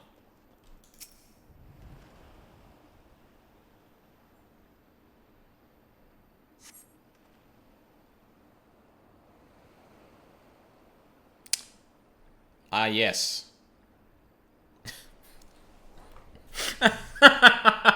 Okay, hold up. Hold on. Okay, hold on. Okay, look. This bit was written back in 1.0, based on the... sorry, 2.x something. Based on the quest sound when you accept it. And the near raid was made 3 expansions later, okay? It's really weird that the vegetables are speaking exactly the same as the fucking seed of destruction. Or the thing that was birthed from the seed of destruction. Obviously, it's just meant to be, like, gibberish, but, like, I'm surprised they didn't just write letters instead of, like, symbols. Like, because when I got into that bit in the near raids, I was like, oh, okay, it's like not like robot speak, but it's so like foreign to the tongue that it doesn't make sense to be listed as like letters, if that makes sense. But then vegetables are doing that too, so like, okay. Obviously, that's not, you know, meant to be like a, obviously that's not meant to be an actual comparison between the two. Or, sorry, that's not meant to be drawing comparisons between the two, obviously. But it's kind of funny to consider. And I was just like, is that really the only thing we've got for, like, voices that don't make sense? Just symbols? Feel a hostile gaze upon you.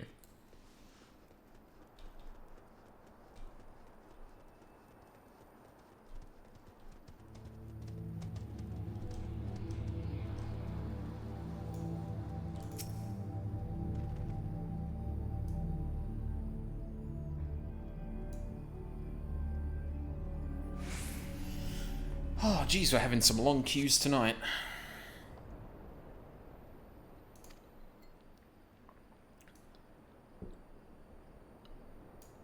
Feel a hostile gaze upon you.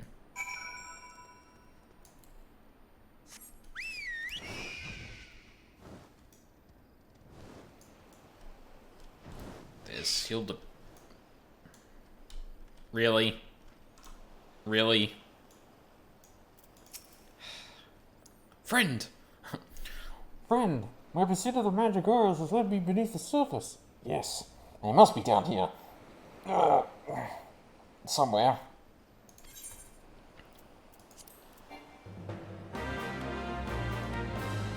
Huh?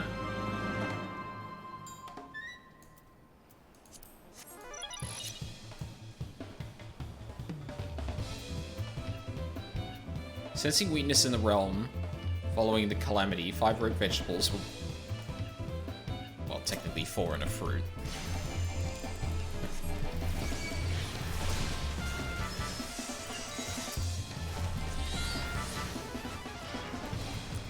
Oh, shit.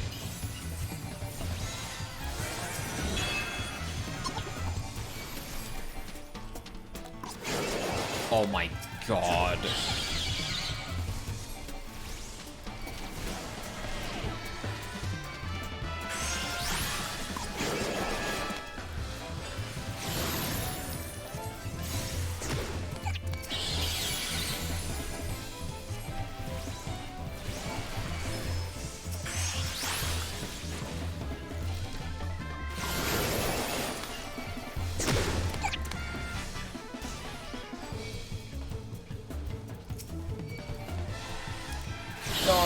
Oh, don't do it there, Titan. Oh. Sure. High praying mantis. Fuck off, please.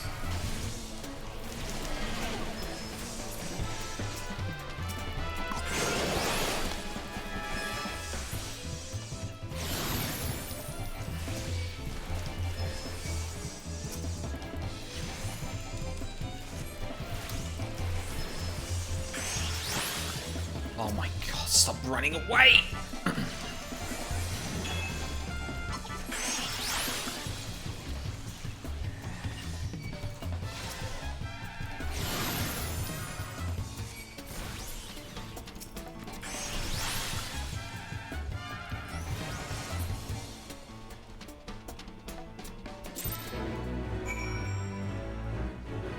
Hooray.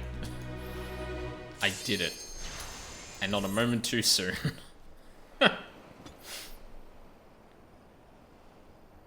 God, that was really annoying. Like, having enemies that just randomly go basically invulnerable, run off, like, out of your casting range and do shit to make sure you're not near them is super annoying. In fact, like, even for melee, that would suck. I feel like the only people who wouldn't actually suffer from that are, like, ranged physical DPS. Because they've got, like... Well, at least, like, bards, like, have all instant attacks, so, like, they just move around as they fucking please. I don't know if dancers and, machinists have the same thing. Son of a bitch. Okay. Well, oh.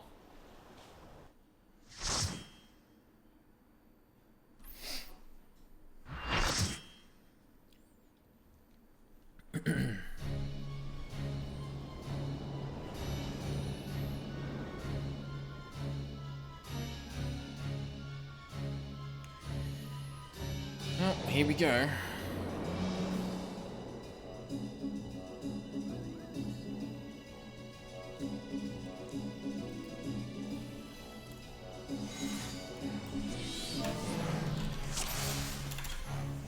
Let's see.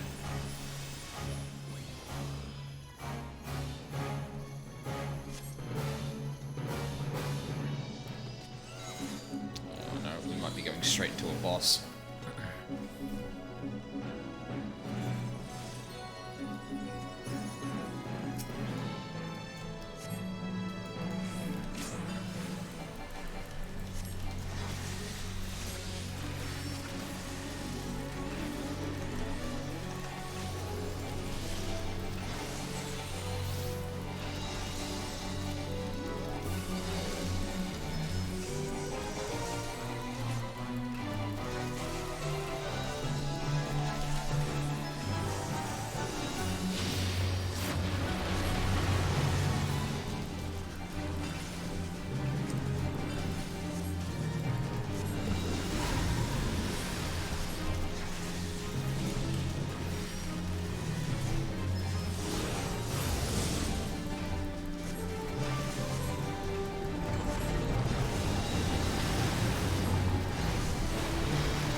Oh god. Oh no. Whoa.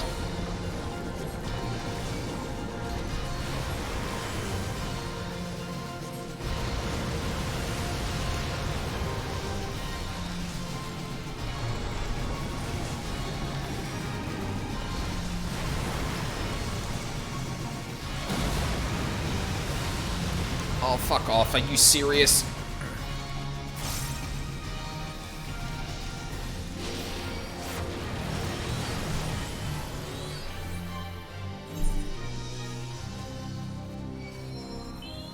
I can't believe I got caught by that other one. And I fucking lost fucking Bahamut too. God damn it. Ugh.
What the? Oh my god, I'm dead.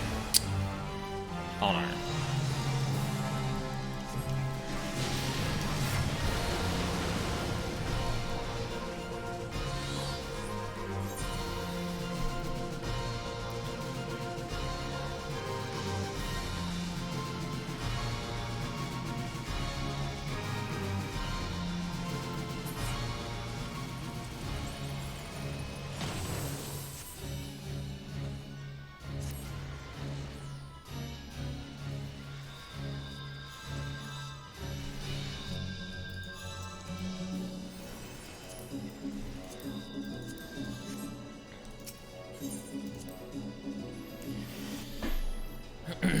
Oh, love that.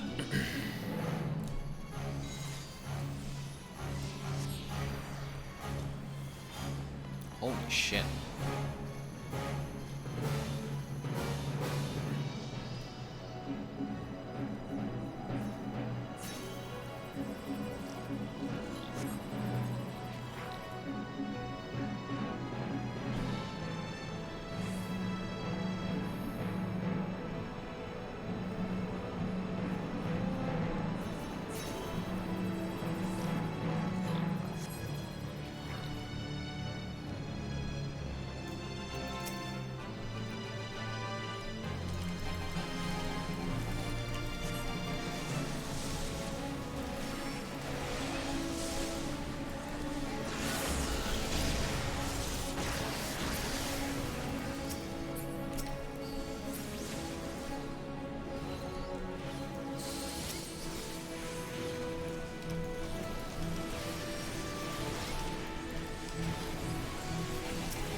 Heat is almost unbearable. Could this be the heart of the lighthouse's beacon? Oh dear. Certainly seems like it. Bellius the Gigas.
I don't know what that was meant to do.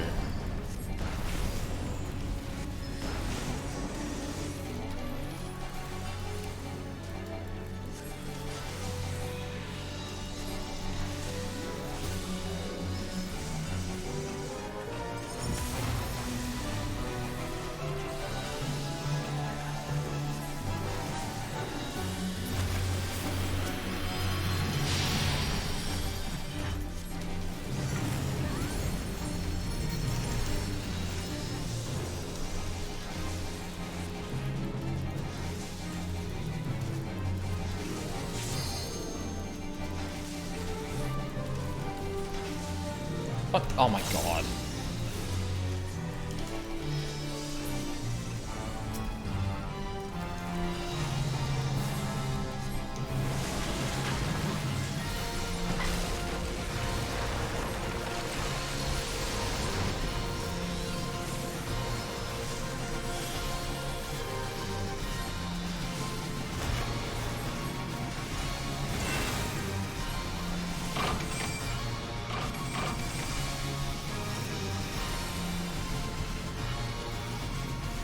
Should...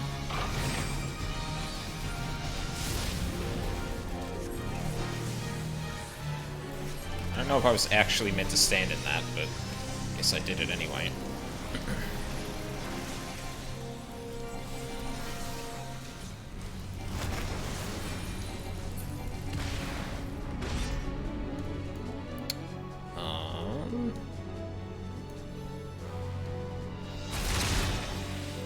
Yep.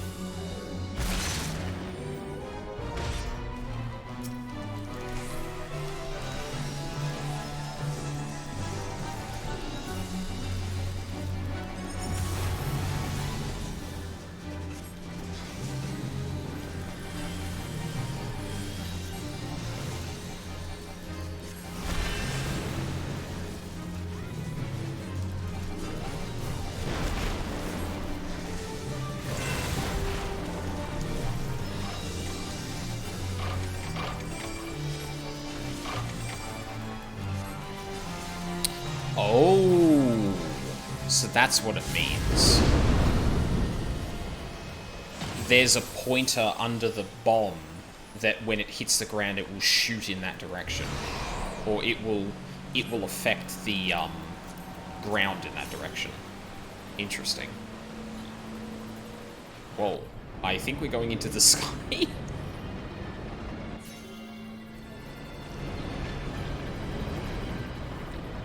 Something feels off. The air is so thin. Yeah, because we got fucking rocketed into the air.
What? Oh, dear.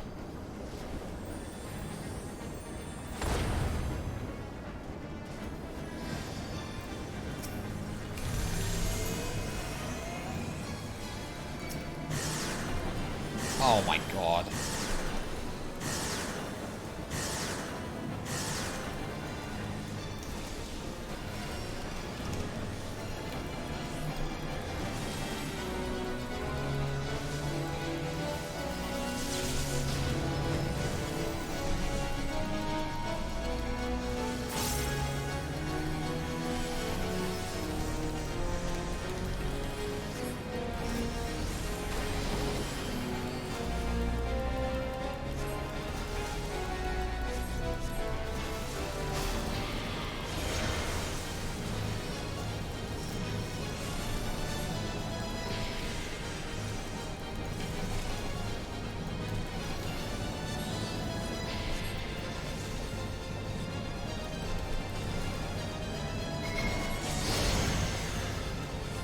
What?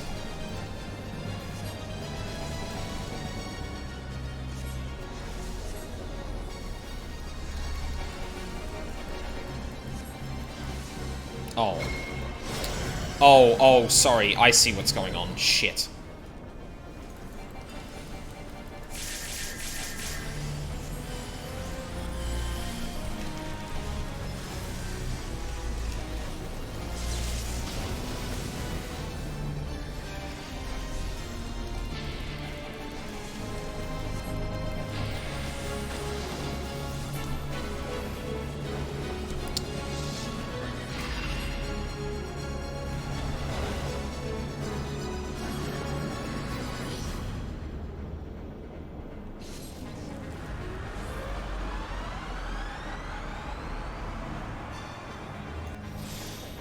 Oh, its name is... Wait.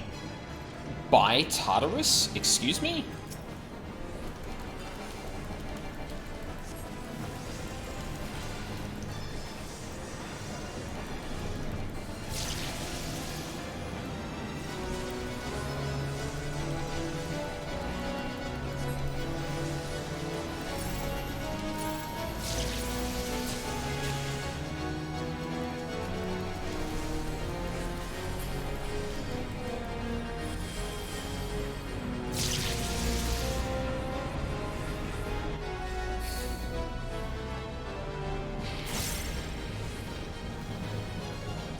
Oh my god, it was just dancing.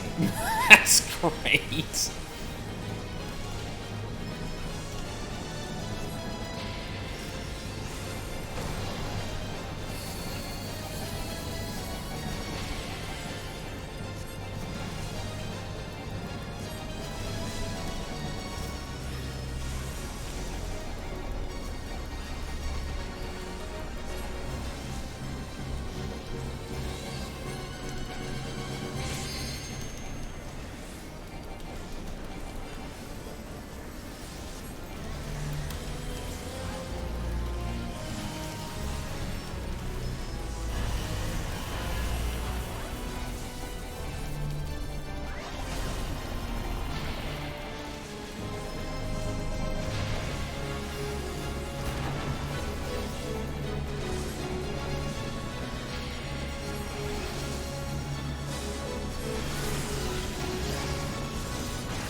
Oh, shit. Punch the mic again.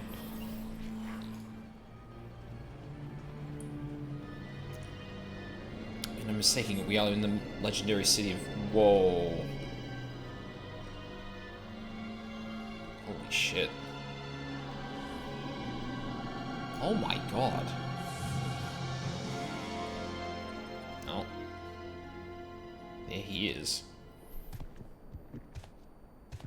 Long have I waited for this moment, Garlean swine. Yeah, this place is really pretty. come? The blood of my fallen brothers feeds my hate!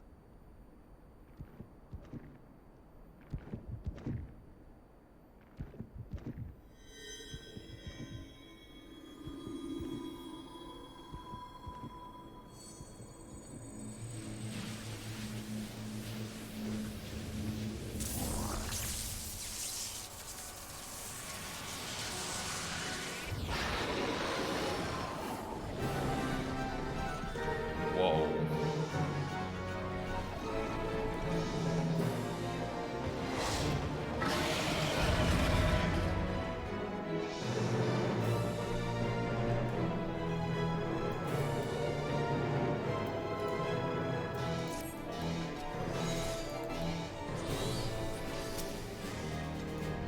The Empire is a cancer! And I am the barber's blade!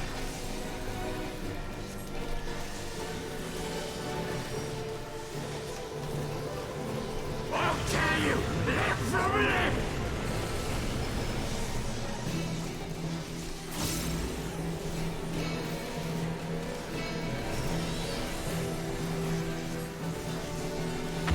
Escape this!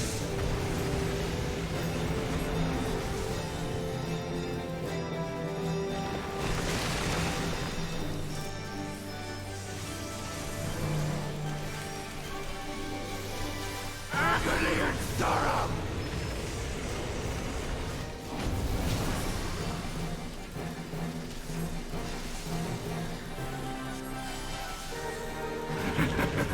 Your suffering is not yet over.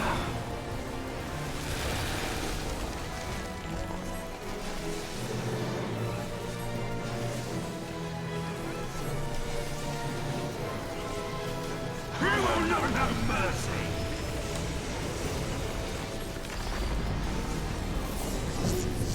Agony and sorrow! Escape this!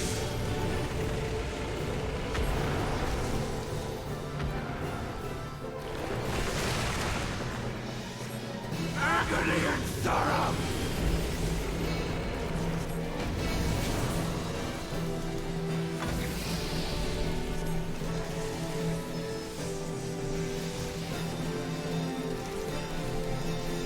Like a knife through butter!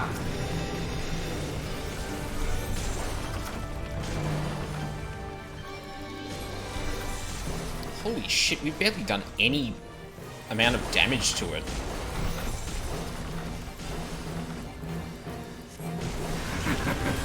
Your suffering is not yet over.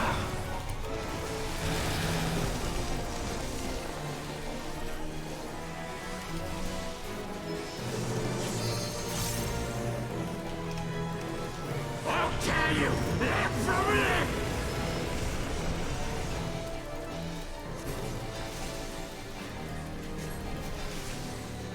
Escape this!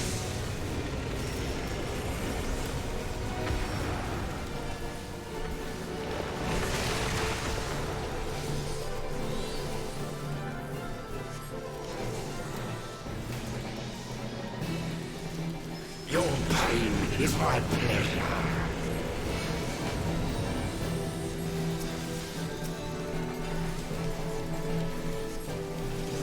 You will not have mercy.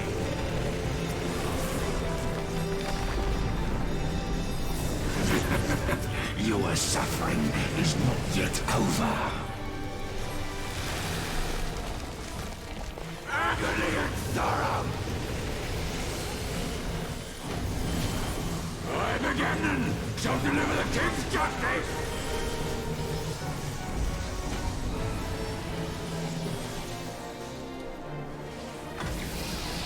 Feel the wrath of my brothers!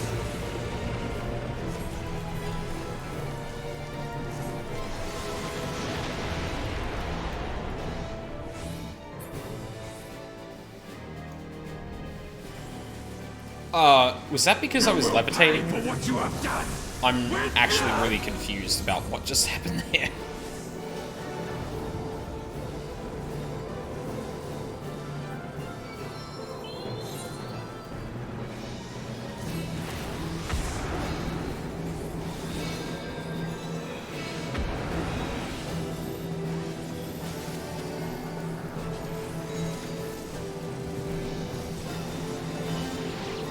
I won't. Give me strength!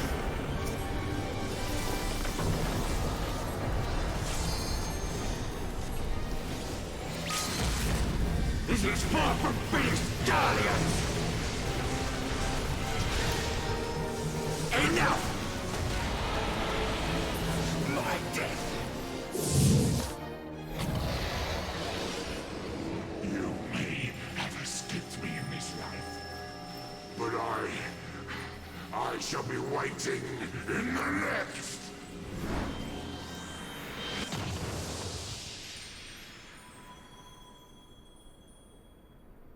Alright, for the love of God, no one pick that thing up again.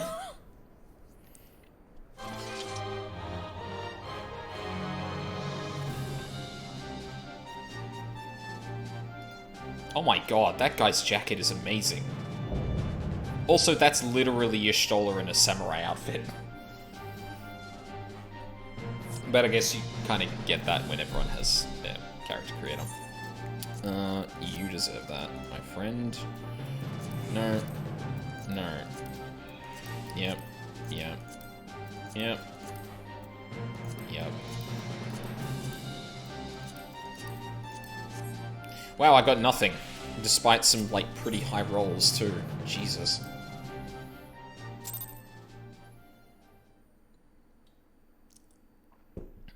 Damn. Oh. Still got a cutscene.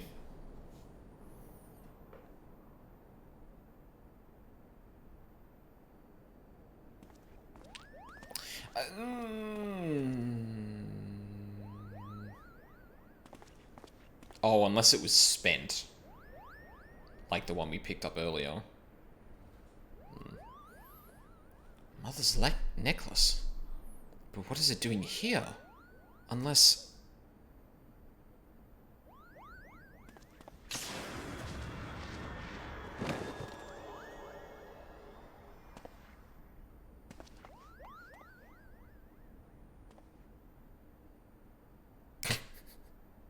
Oh god, worry!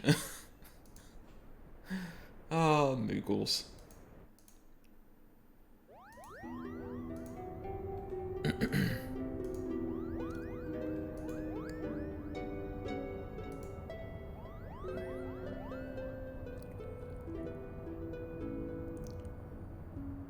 Alma. Alma, are you there? I'm here, Ramza.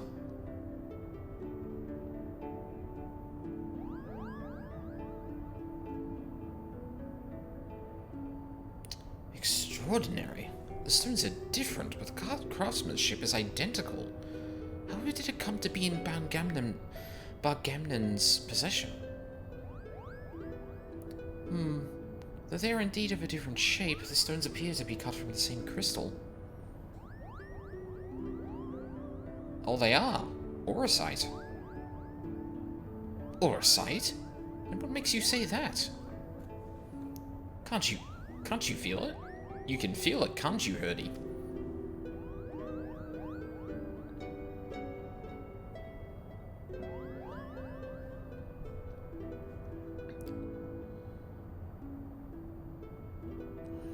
Do you recall me telling you that Bangamnon considered the necklace special?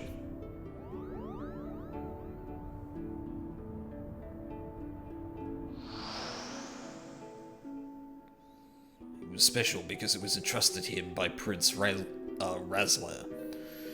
He was to return it to Princess Ashelia upon delivering Her Highness from Nalbina to Nalbina Fortress.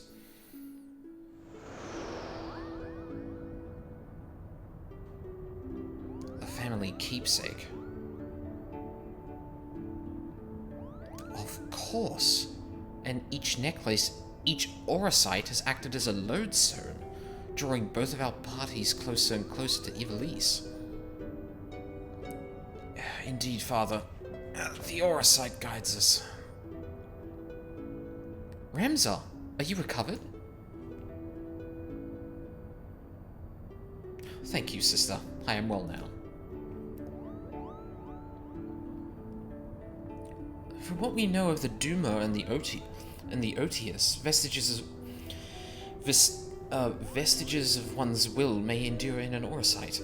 Could it be, then, that the desire of the former owner or creator of these necklaces was simply to return to Ivalice? She said the thing! But who could that have been?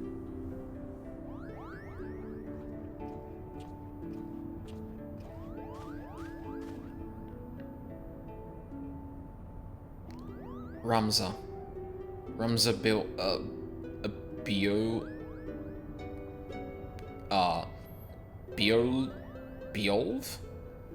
Ramza Beolv. He wanted people to return to his homeland and uncover the truth behind the kingdom's founding. But then why show us Lazalia and Kog, you ask? Simple. We are being tested. The Eurosite is measuring our worth, seeing if we are deserving of that truth. You say these things as if you knew them, but how could you? Nothing we have uncovered suggests anything of that kind. Probably touching the Eurosite did a number on him. I know you have your doubts, but I can assure you they are misplaced. For now, I must ask you to trust me, Lady Murilla. Lady Murilla? Since when did you...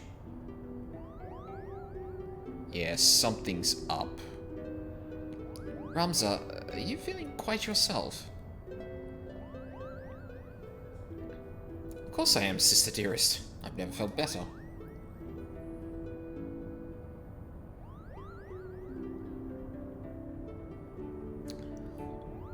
I sense a disturbance in the ether.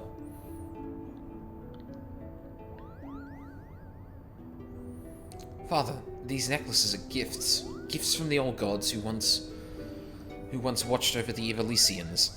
It is proof we have their blessing. With the necklaces and Otius, we can finally prove...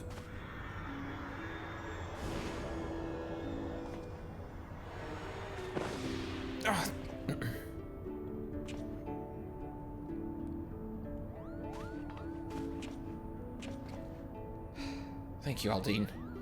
I don't know what came over me.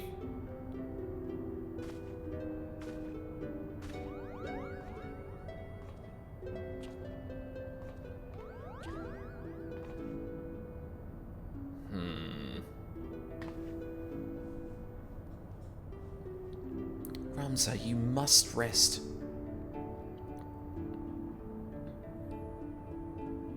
Leave me be, Alma. Did I not tell you I'll be fine? Well, that seems a bit more like him, but that makes me worry that whatever was possessing him there is like part of the Orosite now. Which is not very good. Let's just make sure we queue up for Furor again before we proceed. Another adventure under our belts, eh, Aldine? I'd best put pen to page before the details fade. Zalia, and now Galg. Or Golg. One would think our discovery is more than sufficient to prove the Lexan Tales' claims, at least with regard to Ivalice's existence. But something tells me that Genomus has proof that his ancestors were not the heretics the church painted them to be. Or until Genomus has proof, he will not rest. And then there is the curious case of Ramza. At Alma's throat one moment, old sister dearest the next. Looks like a different person when he came to. Yet I seem to be alone in wondering exactly what happened to him back at the lighthouse. If you ask this lady, he must have taken quite some bump to the head when he fell. Then again, it didn't take him long to be backed into his spiteful little self. So, all's well that ends well? Sure. Close enough.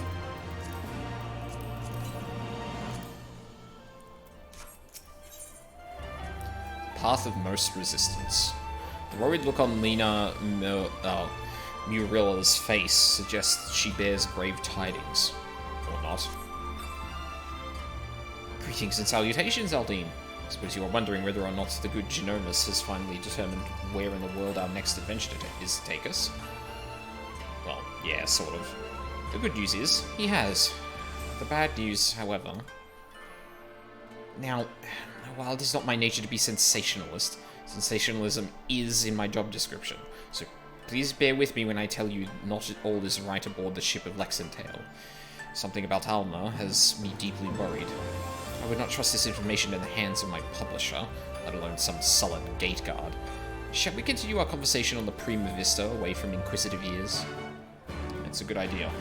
I'm gonna take like a really quick break here, just to refill water and stuff, and then we'll continue on. Probably won't be going for too much longer, maybe like an hour and a little bit, but yeah. So I honestly hoped I would be further into the raids, at this point, but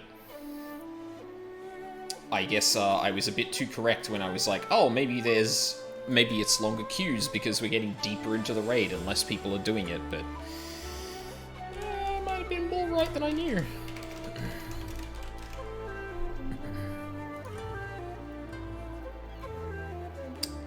Yeah, so I'll be right back.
Okay, I'm back. Yeah, speaking of how pretty that place was, one of the things that immediately reminded me of that last bit in the lighthouse raid was that one area in Twilight Princess where you get the second claw shot. It reminded me a lot of that.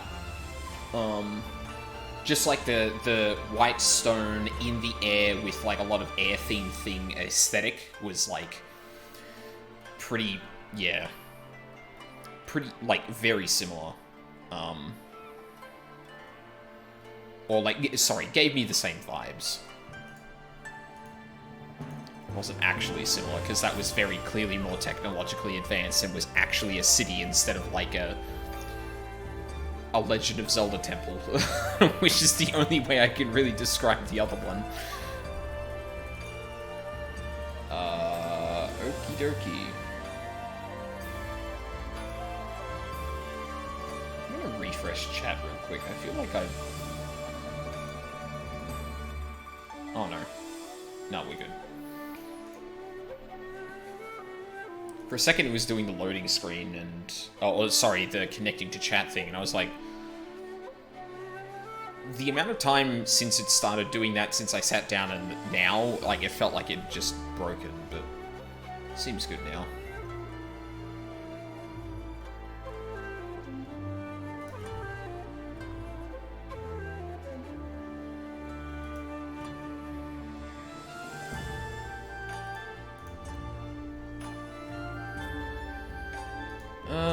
Okay. Let's keep going.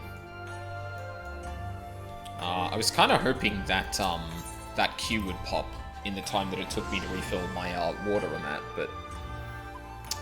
Alas, no. But there's probably a lot of plot to sit through, for Return to Evil East, so it's a good time to do this. Shall I prepare the shuttle for you, my lord?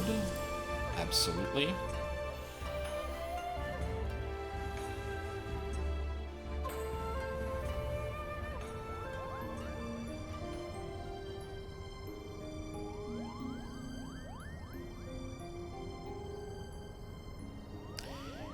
The question is, then, where exactly did Ramza and his fellowship journey next? Sorry, journey end, and I thought there was like a missing plural there. Or, sorry, ownership thing. Ah, Aldine, to what do we owe this unexpected visit? I had not planned on summoning you for another several turns of the sun. The journalist wanted to say hi. No, it was Alma.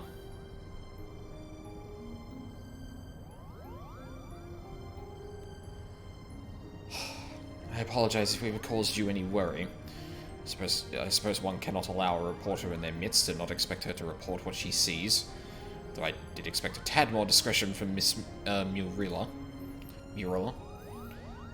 Alma has, as of late, been experiencing difficulties with her health. Chirurgeons have been called upon to discern what exactly it is that ails her, but as far as they can tell, there is nothing physically wrong with my sister. The consensus is the rigors of an extended stay in a foreign land have taken their toll on her fragile heart. Or stress. I mean, she's been worried sick about literally everyone in this... Hey, Alma. Aldine, when did you...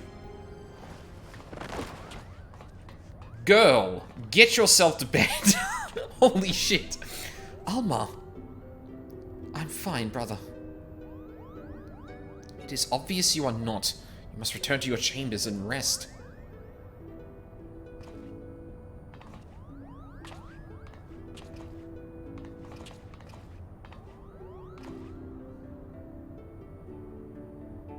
Forgive me. Perhaps we shall speak again once I regain my strength.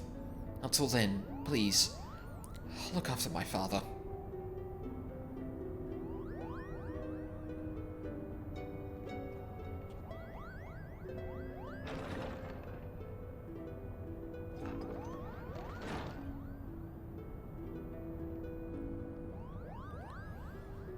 Now then, where were we?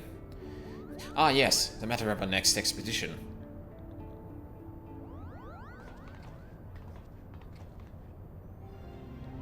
As we discovered during our most recent foray into the Ester Sands, the Damascan capital of Rabanastre appears to lie upon the ruins of what can only be called the royal city of Lassalia, the ancient capital of the lost kingdom of Ivalice.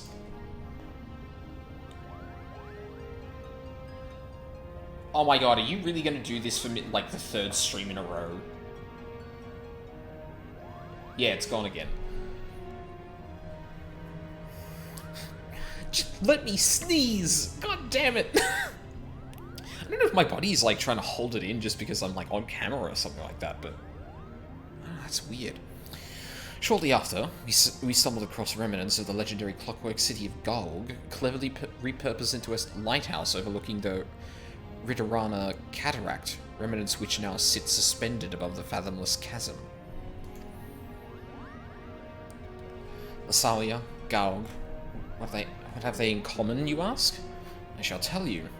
They both appear in my ancestors' account of the rise of Ivalice, the Durai Papers. And with each new discovery, this forbidden chronicle is now proving Ivalician legend to be more fact than fairy tale. There is no denying the proof, and it is but a matter of time before scholars and historians from across the realm come to the same conclusions. But, as you are all aware, my aim has never been to simply prove the existence of Ivalice.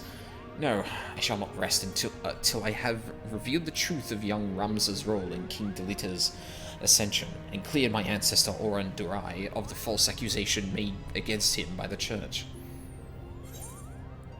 Then what are we waiting for? Should we not see to Alma first? Yeah. Kugane's chirurgeons would have us believe she is in no immediate danger, as her illness is not one of the body, but of the mind.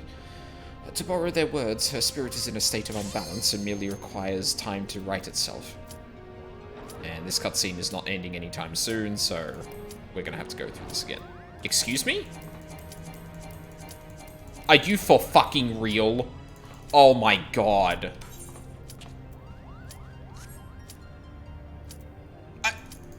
What? Why is this like the one cutscene in forever that's just preventing me from doing this?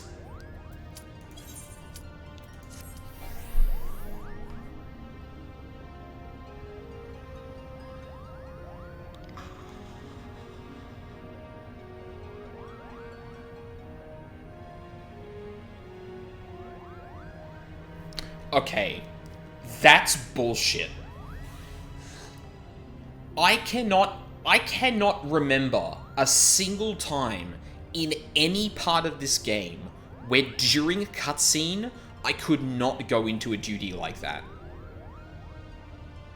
This is like one of the first times that it's happened, but if most of the cutscenes work in a way that they get, that you can interrupt them with the commencement of a duty or whatever, and there are scenes that don't, you should fucking differentiate between the two of them and warn the fucking player. Or do the thing that you actually do for things that you can't usually get pulled out of and say, hey, you should get out of the duties you're lined up for because this cutscene's not going to let you do them. What the fuck? Okay, hang on. I need to go back through the fucking dialogue. Kugane's favorite chirurgeons requires to right itself. Alma will be fine as long as she remains in bed. Alma will be fine as long as she remains in bed. The last thing she needs is any further excitement, especially at the paws of these meddlesome mole bats. Oh, good. That's how we know Ramza's being himself, because he's being fucking racist at every fucking opportunity. God, I hate this kid so fucking much.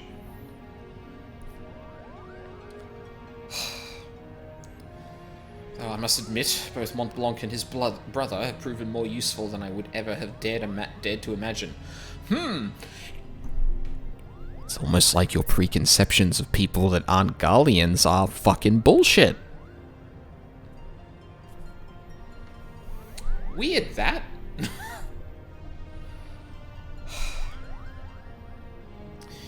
When it comes to usefulness, I'm the first in the field. Was it furriest in the field? Would you like to feel my fur, Kupo?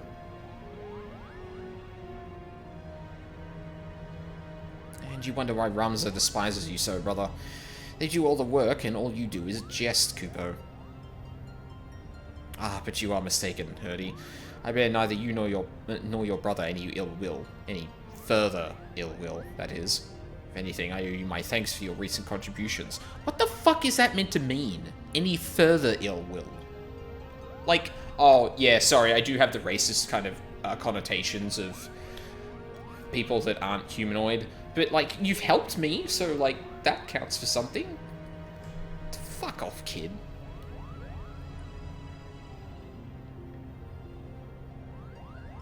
He's still... But... His thanks? Are you hearing what I'm hearing? What happened to the venom-spitting adder we all used to know and hate? Alma certainly seems pleased with the change, but forgive me for not buying into this all-too-convenient transformation.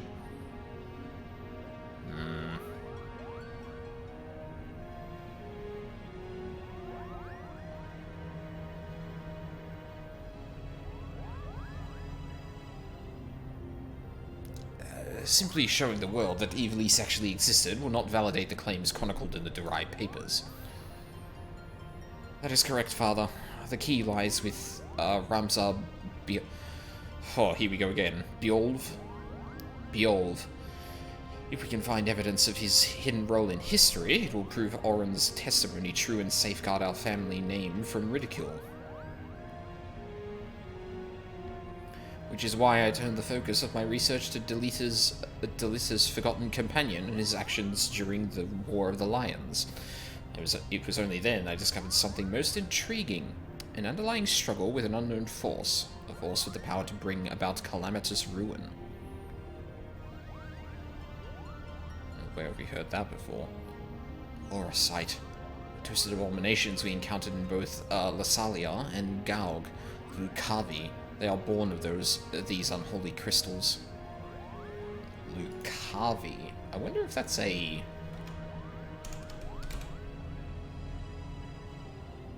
Final Fantasy Tactics?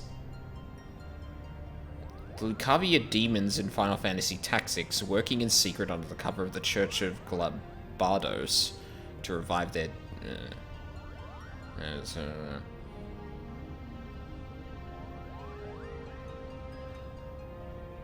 Interesting. The Lucavi are written to be the saviors of Ivalice, immortal, all-powerful gods, but as Ramsar... I think that's spoilers for the thing I'm literally looking at, so I'm gonna not read the rest of that. While nobles of the north and south squabbled over Ivalice's crown, Ramsar silently sought to rid the world of a darker evil. Evil manifest from the deepest desires of men and women whose mind had fallen prey to the Orosite. And with each confrontation did Ramsar's fellowship grow smaller. Countless companions lost to a cause that would go unwritten, yet was far more important than any clash of armies. And so did they endure until reaching their final destination, the Orborn Monastery. Oh, I know this one! The Orborn Monastery is where Princess Ovelia was raised. There was a scene about it in the Zodiac Brave story. After Delita emerged victorious in his final campaign, he married the princess to legitimize his claim to the throne of Ivalice. Ah, I see someone has been paying attention. But I don't understand. Why would Ramsar's crusade against the Lucavi take him back there? According to the derived papers, the sinister being who engendered the Orosite was said to have slumbered beneath the monastery. Oh. But who, or what, would have the means to create something so powerful?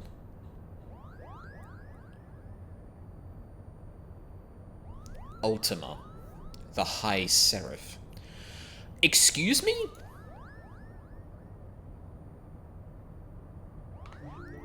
A seraph? What's a seraph? Seraphs are believed to be, by some, to be the servants of the gods. Servants of the gods, divine beings whose only purpose is to carry out the will of their immortal masters. As to whether or not Ultima can claim this title, however, I cannot say. Just as there were those who chose to worship Ultima and her otherworldly might, there were equally as many who feared the Visitor and her deadly magics, oft referring to her as the Angel of Blood for the carnage left in her wake.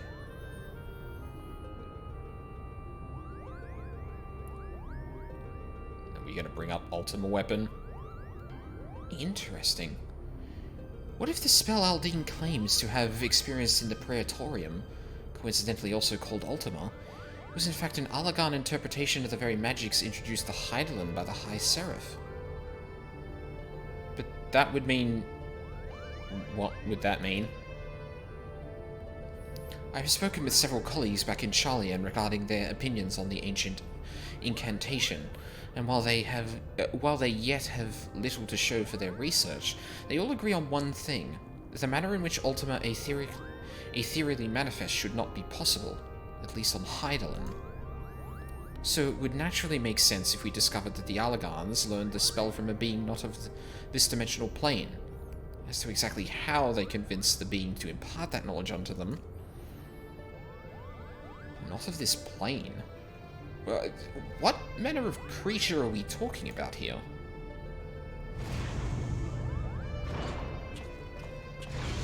Oh, hey, Sid. Likely one similar to Omega. How long have you been listening from the shadows, my friend?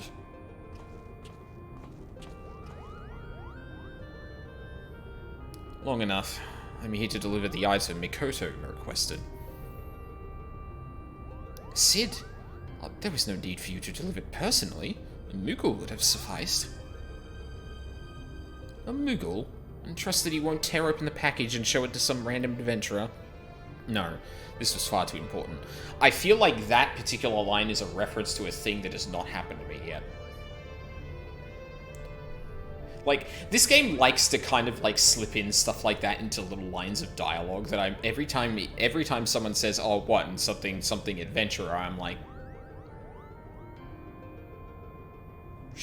Should I know what that... Okay, fair enough. Maybe I'll find out later.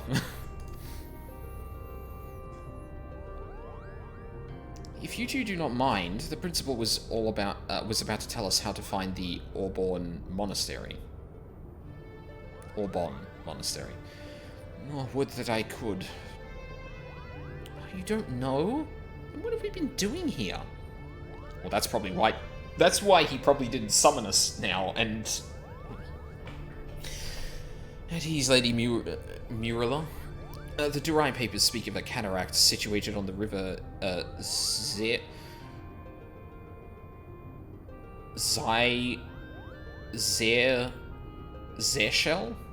several leagues southeast of Rabanastre. There supposedly lies the monastery. Zershel is not a name you will find on any modern Dalmascan map. Rivers, however, especially ones as large as Zershel is established to be, are rare in a nation more than half claimed by the sand. The river we seek can only be that which bisects Golmore on the Nagshan border. And for that invaluable information, we owe thanks to our brothers Moogle. Their travel have made them veritable authorities on Dalmascan geography. Wait, but earlier you claimed you didn't know the monastery's whereabouts. I'm confused. We probably don't know where along the river it is. Its location is not what concerns me, but perhaps the Moogles themselves should explain. Why, certainly. That verdant valley of vines and vipers to where we must voyage next is home to the Vera, and therein lies our problem. The one thing the Vera do not suffer is trespassers, not even lovable Moogles, Kupo. Now, Glamour's kept us hidden long enough to see the jungle was teeming with ruins, much like those we've discovered in Lysalia and Galg, but the Vera trackers eventually found us and took us before their leaders, who barely escaped without palms, Kupo. So that is why we are still talking instead of bound for the border. There are Vera who have spurned the strict code of their tribes, abandoning their people to come and live in the cities of Dalmasca. Finding and recruiting one to our cause might provide us with insight into how to reach the Aubonne Monastery ruins. Unfortunately, the nation's current turmoil has not made it easy to accomplish this task. We still require more time.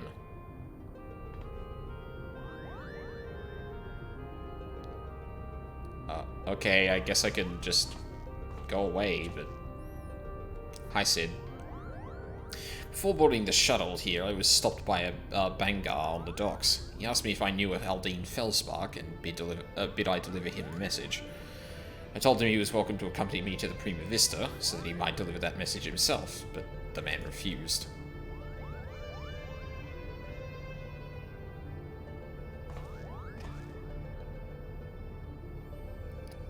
Mikoto, I saw this device crafted to your exact specifications, but cannot guarantee that it will function as intended, seeing as I had an area subject to test it on.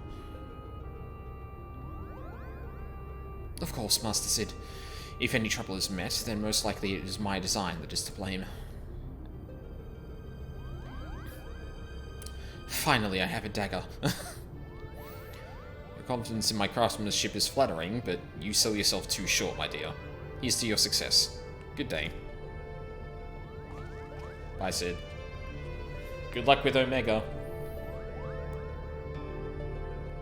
Actually, we're on, like, the last leg of the Alliance raid, which probably means that Omega has wrapped up in this time period? Maybe?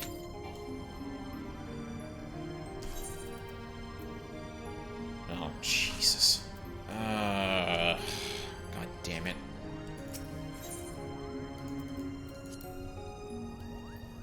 I'm glad it actually tells you that when you queue up. That's actually a really cool feature. Just like nudging you inside, going, "Hey, your gear is gonna fucking break if you go into a duty that you're expecting to die in."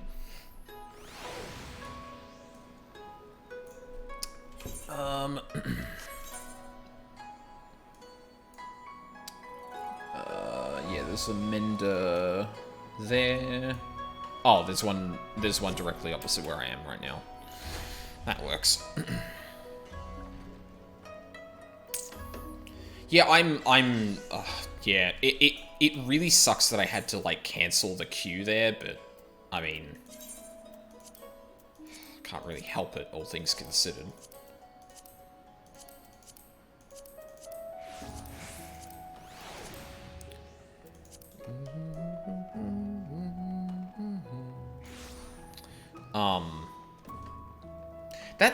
Like, I know I got frustrated, but, like,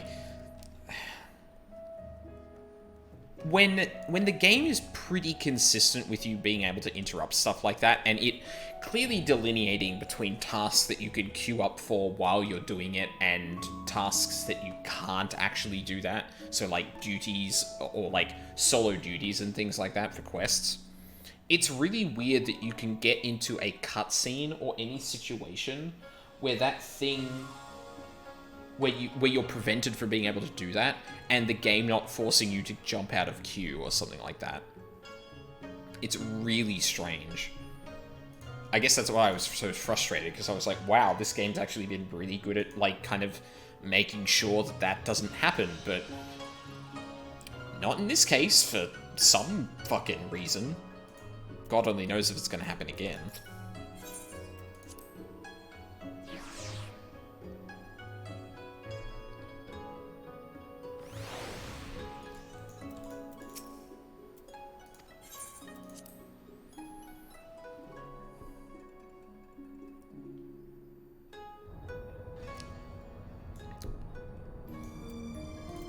Holy shit, look at him go.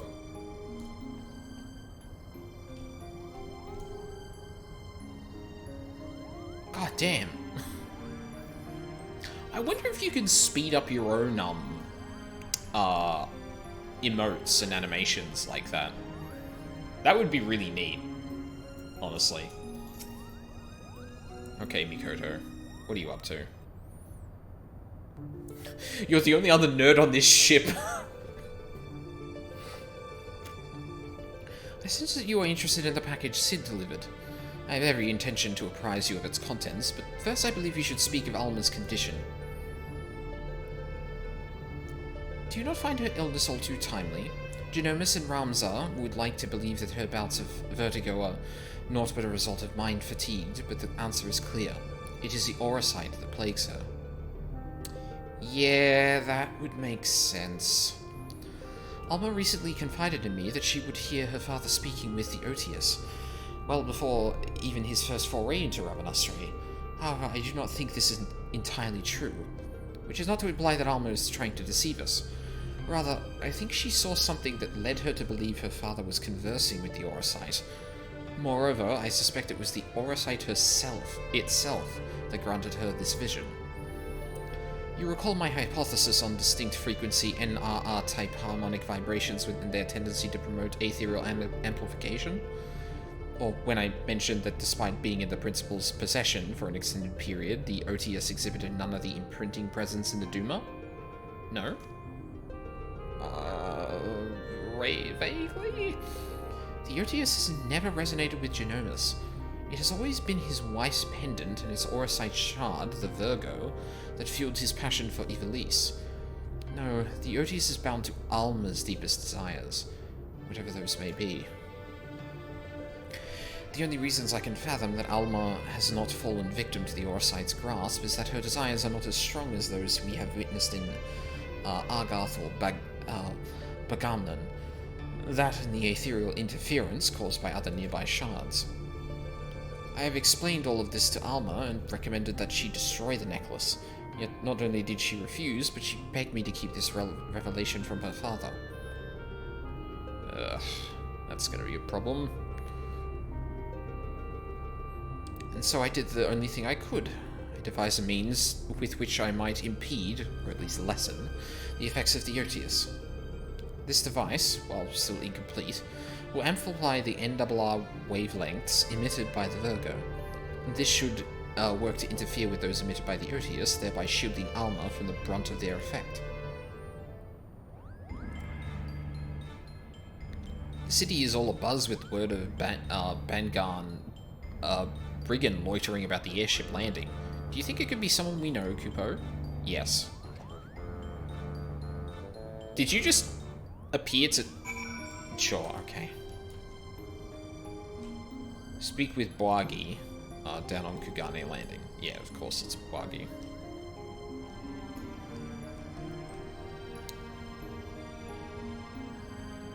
Like, I still want to say that's Shinryu. I'm pretty sure it's not Bahamut.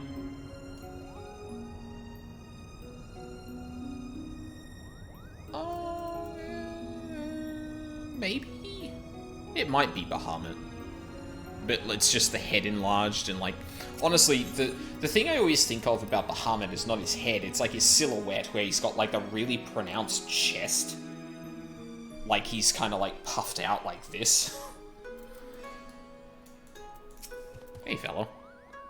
Apologies, Aldine, but I needed to speak with you, and you alone.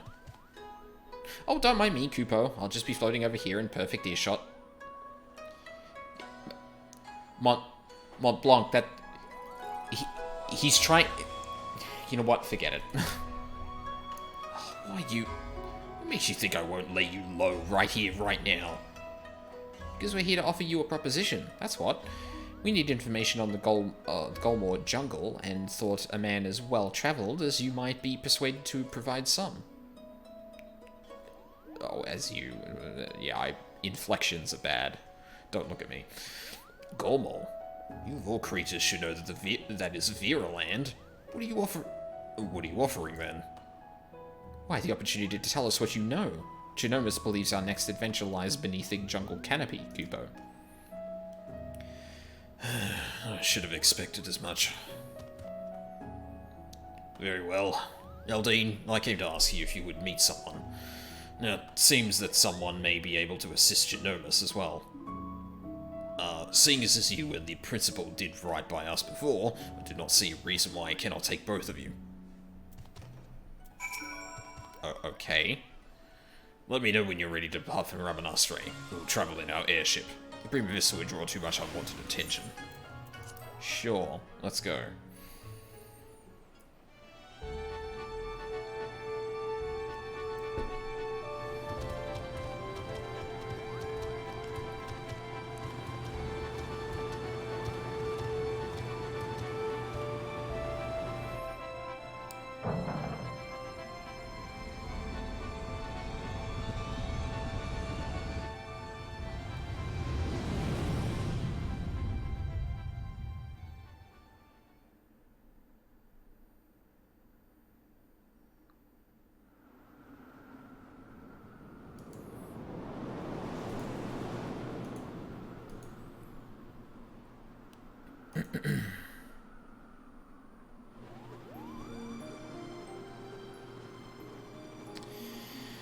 Back to a life of brigandry in the clouds, are we?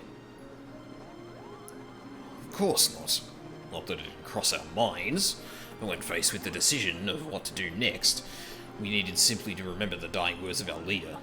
Gijok, Rinok, and I decided to re-enlist as our Dalmascan Fusiliers.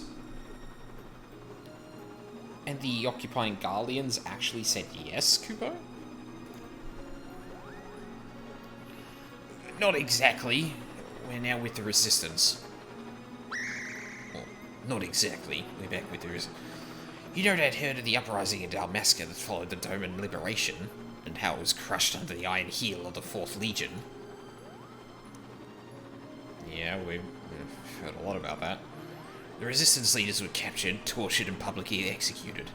Yet, much to the Empire's chagrin, the gruesome display only served to further rally the survivors. Remove one head, 2 grow back in its place.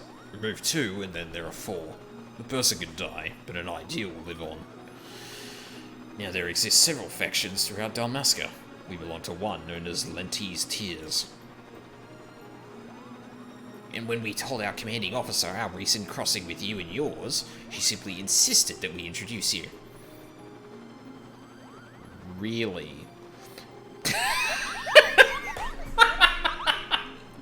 Fucking Mont Blanc. Me? But I wasn't even supposed to be here, Kupo. No, just move out of the shot. Not you, Hairball. Him.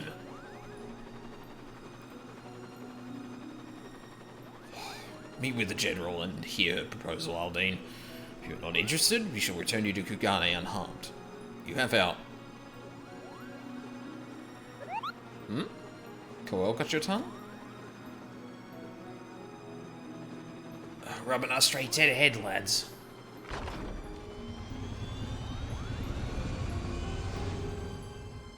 Why did he pause? Wait, what was that?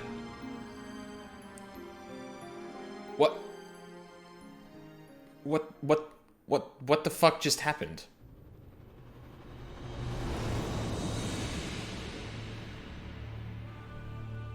I'm so confused.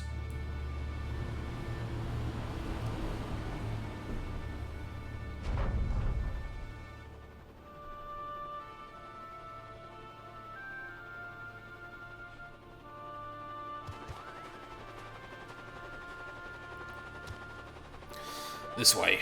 We've many miles to cover before nightfall.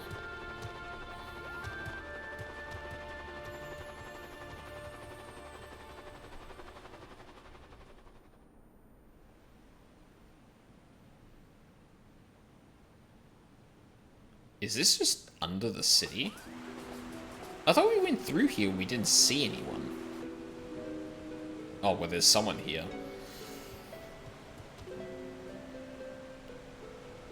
I've done as asked. I bring you the Liberator. And here I thought he'd be taller. Hi. I knew it. Avira. I am Fran, proud daughter of Dalmasca and General of Lente's Tears. And yes, Moogle, I am Vera. Are you surprised? Hey, Charles, wake up. You might want to see this. Why, yes, in fact, I am. Hokai are all supposed to be living amongst the trees, having shunned contact with the outer world, Kupo. There are supposedly a few who have left their homes, but I most certainly did not expect to see one did not expect to see one here in this sewer. This is what you missed. Indeed. This Bangar claims you seek Auburn. Does he speak true? These ruins lie deep within the Gulmore jungle, a place most sacred to my sisters. They would take great offense were you to defile it with your presence. What is more, Boagi tells me you travel with Garleans, openly aiding those who would see our nation burn. How could we place our trust in one who would do such? Yeah, okay, that was the reaction I was looking for. Genomics and his family... Oh god, I need $14. Genomics and his family defected long ago. They are not your enemy. My blade has tasted the blood of too many Garleans to count. Yeah, they're not part of that. Garlean is a Garlean. Their pathetic attempt at absolution only proves their past guilt. You misunderstand. Kai Genomus does not approve of the Emperor's warmongering. He wants to help Dalmasca and its impoverished masses, Kupo.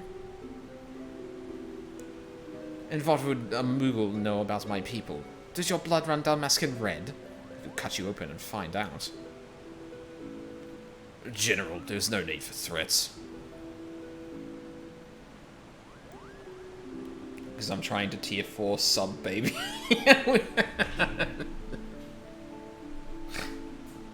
Sorry, that flew over. I'm sorry. Yeah, nah, I get you. I'm back. For a second I was like, wait, $14? Like, I'm pretty sure the Stormblood expansion costs more than that, like, and like, I don't know if you're on the free trial still, so like, what would $14 even... My mind went on a fucking tangent there, and I was just like, I don't actually get it. I get it now. Are you still in 14, or am I tripping? Yeah. Like, this is the funny thing about 14, is like, because it... I can't say the S word. Yeah. Wait,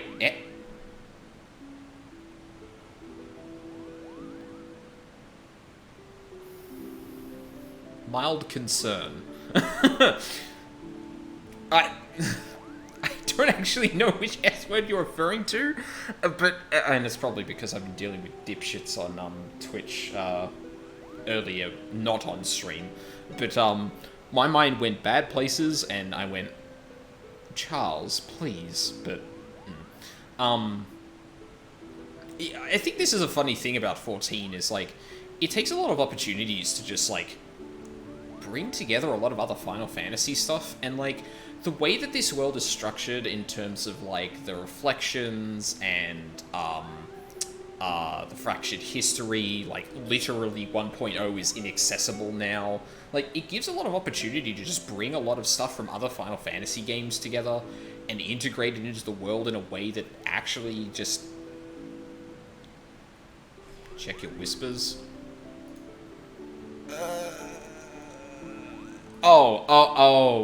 That, yeah. Yes, we can't say, well, I mean, okay. Memes aside, you can actually say that, just not insultingly to someone. Like, you can't demean a person in chat, or you can't, like, tell someone that they are that in a demeaning way. However, I will absolutely say, personally, yeah, I'd fucking sim.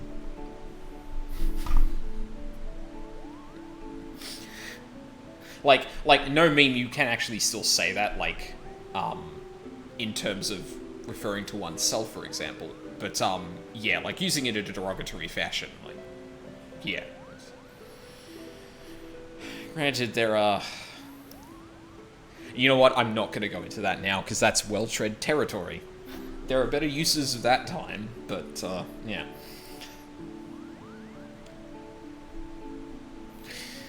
You are right, Wagi.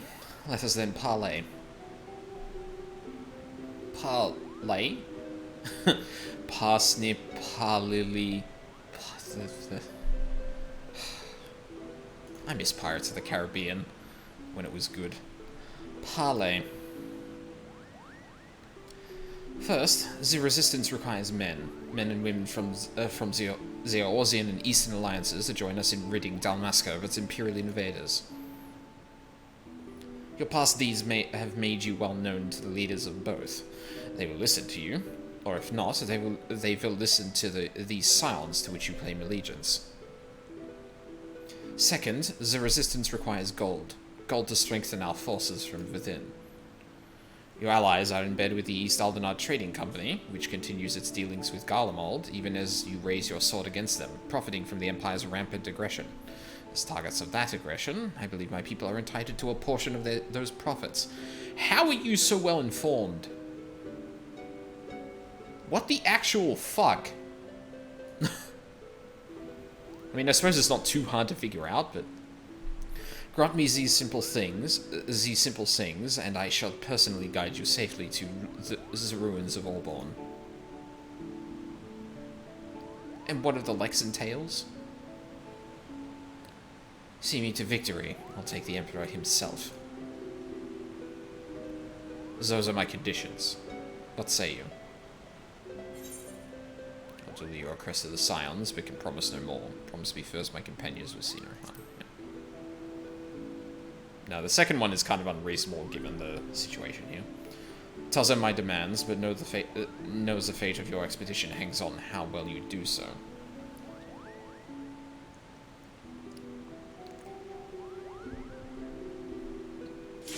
I'd say we have our work cut out for us, Kupo. Thank you. Oh no! We have to go and see that cutscene again. Oops.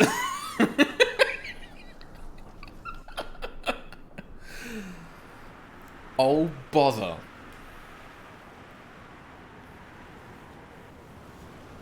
Alright.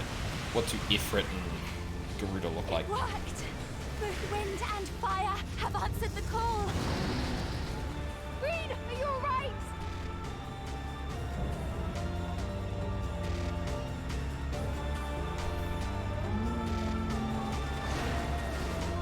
Man, I like that interpretation of Ifrit a lot more than its, like, monstrous form, I'll be honest.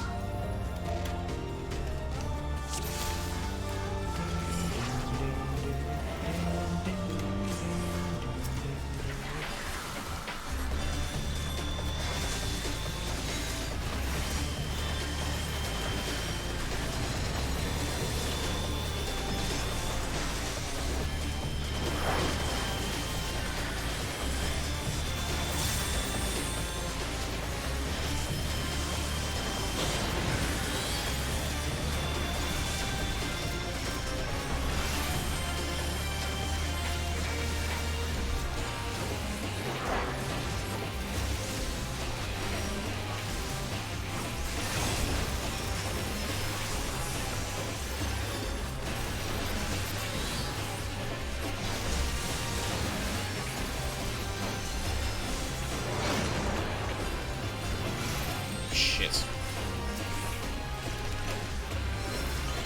What are you doing?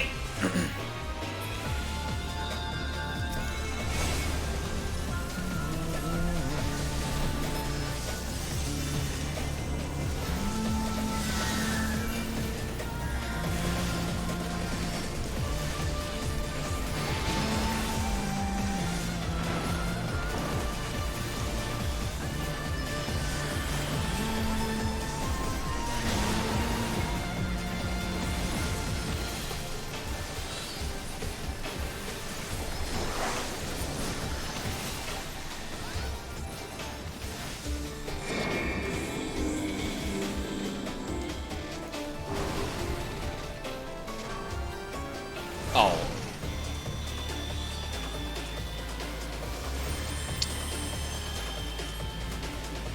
Shit.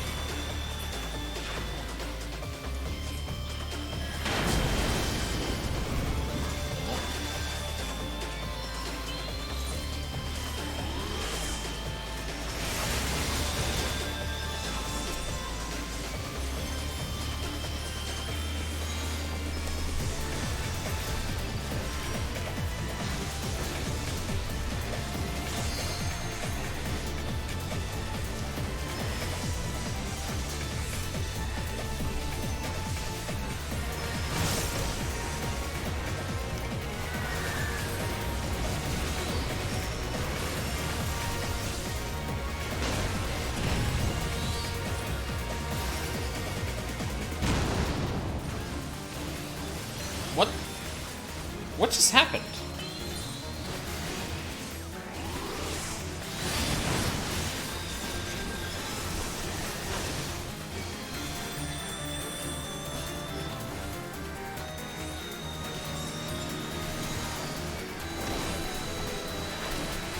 Oh my god, are you fucking for real?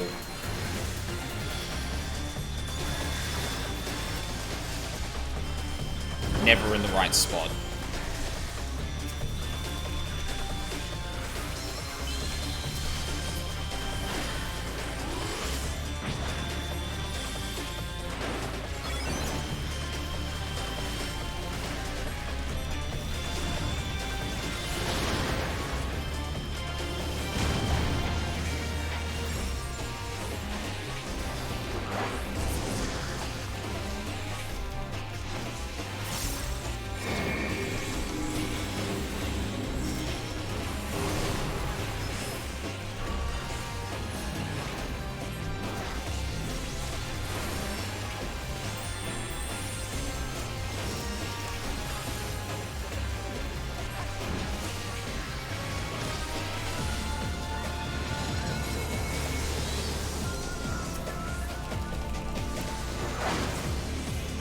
Oh my...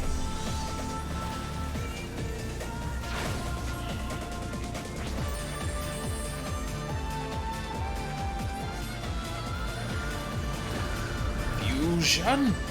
Ha!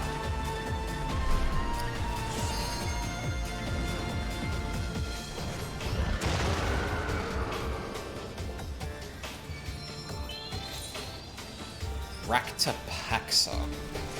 That's kind of goofy, but I actually like it. The design, I mean, not just...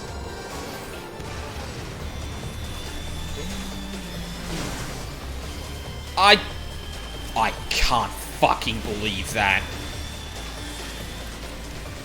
Like, I actually cannot get a bead on what the fuck is going on before that goddamn happens. And I'm actually kind of pissed that I keep falling for it.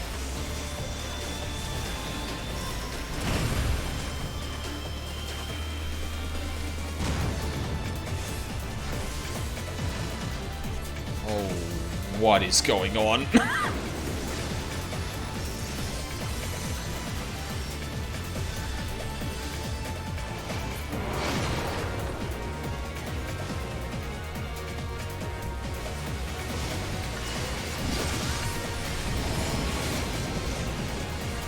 Oh my... I was gonna fucking say, if me turning around a cast for 1 second is gonna kill me.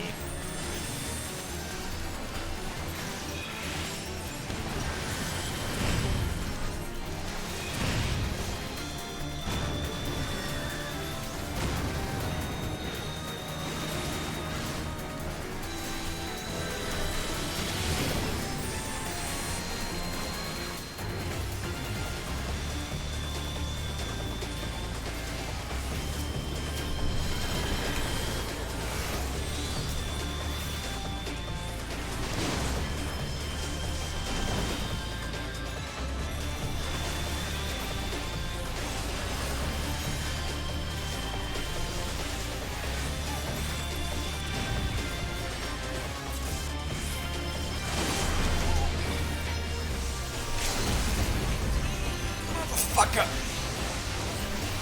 Oh my god, we were literally 1 second away from a level 3, but sure. I guess that's fine.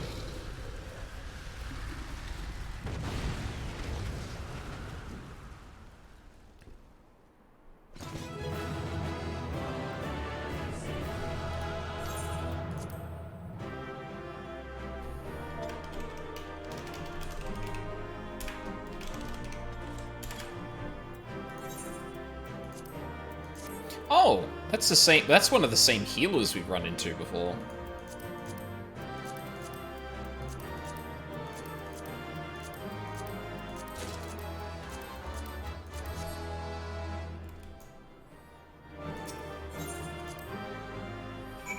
I cannot believe I received a commendation for that. That was incredible. I never imagined they would fuse together like that, but you took them down all the same.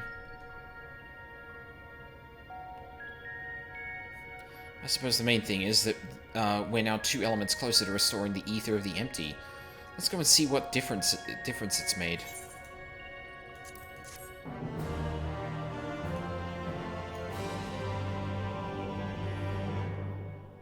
if any. No, we've got rain. Progress.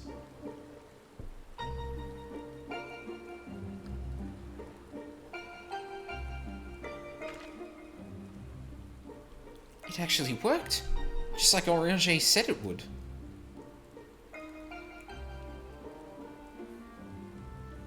Everything we could have hoped for. Indeed, our endeavors have been repaid manifold.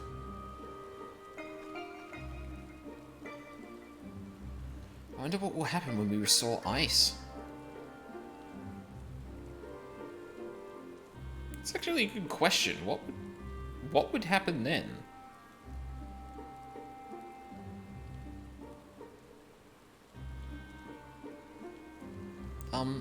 Is something the matter?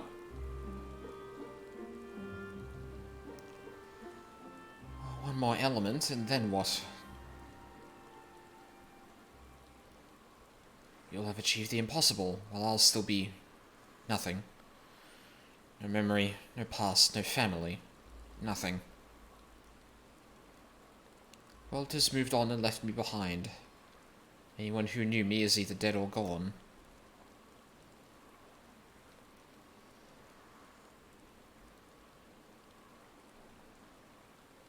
So, almighty Eden, you can mend this broken world, but you can't restore one girl's memories.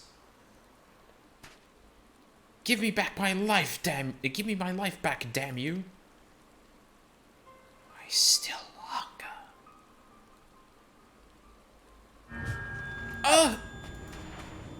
Uh-oh. Extinguish the accursed light. Awaken our true power. Enough riddles. Tell me who I am. You are. I am. Gaia. Gaia.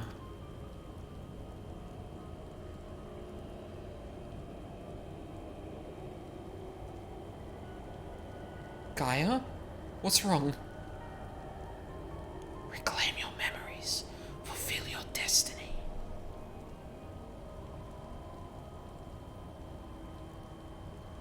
I don't understand. Gaia, can you hear me? Get away from me!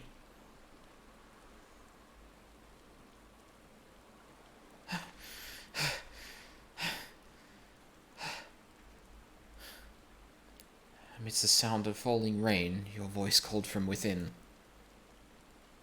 Long after the rain passed, your voice echoed on.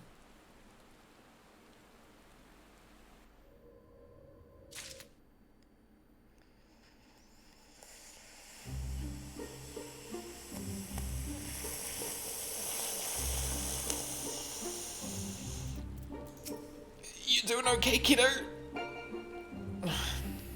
Just get it over with, would you? Heart of Darkness. Thancred is looking particularly chipper despite the heavy rainfall. While this downfall was precisely the result we were hoping for, the novelty of standing outside in the rain does wear off rather quickly. Not to mention, Guy is looking a bit under the weather. Let's continue this conversation in Eden's core.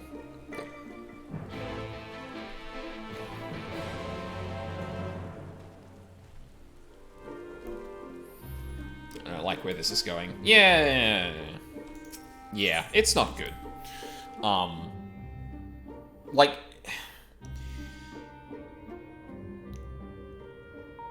I'm trying to remember from our adventures with Reen and Minfilia, like, if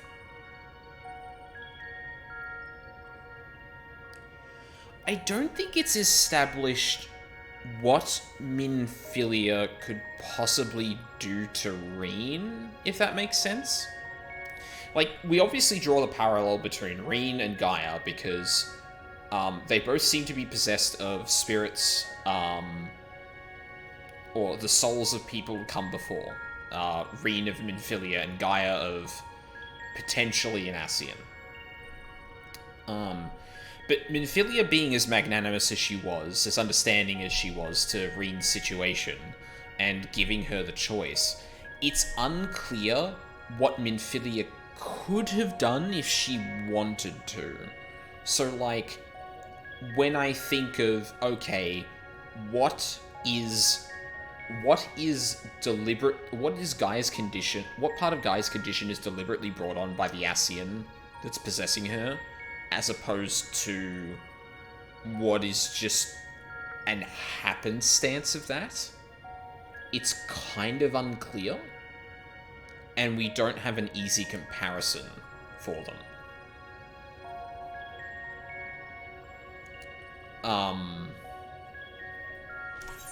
How many are we down to? Oh, we've got 2 more encounters to do. Also, Heart of Darkness?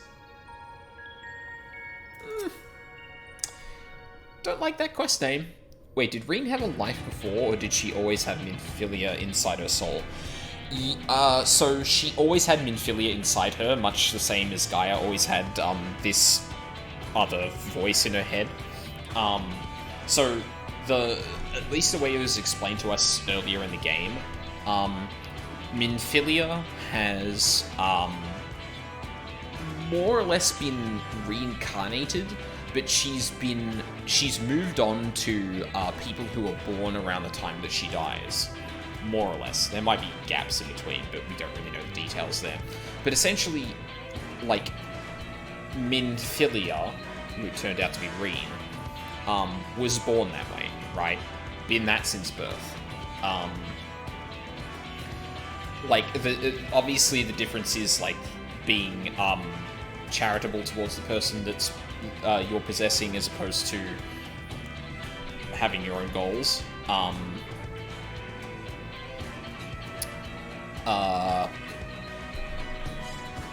Fucking words. Yeah, so, like, Reen and Gaia have both been in, like, this exact same situation. The only difference we know of at the moment is just the person who happens to be living inside her, you know? So yeah, like, Reen has always lived with Minfilia's soul inside her, until she said to Minfilia that, no, I want to take on this. Like, I don't want to just give up my own life for that. I want to be able to live. I want to be able to wield this power. I don't want to give it over to you, essentially. There we set forth to restore the elements of ice. I would discuss the manner in which the summoning shall be undertaken. Just tell me one thing. Is this going to bring the empty back to the way it was before the flood? While none can say for certain, the change we have observed at points of ethereal intersection doth give us cause for optimism. It may be reasonably assumed that the empty shall continue to transform and, in decades to come, regain a semblance of its former state. Decades? I don't think you quite grasp the sheer scale of the damage left in the wake of the flood. It would have swallowed the entire world if Minfilia hadn't stopped it. Even if Reen has inherited her blessing, wounds like that don't heal overnight. After all, the empty has been utterly devoid of life for 100 years. And it might take even longer than that to bring it back to bring life back. I don't expect immediate results, but I do know that it will stay like this forever unless we do something about it. My sentiments precisely. Only once the final limit is restored shall we have a glimpse of the future that awaiteth those generations yet to come.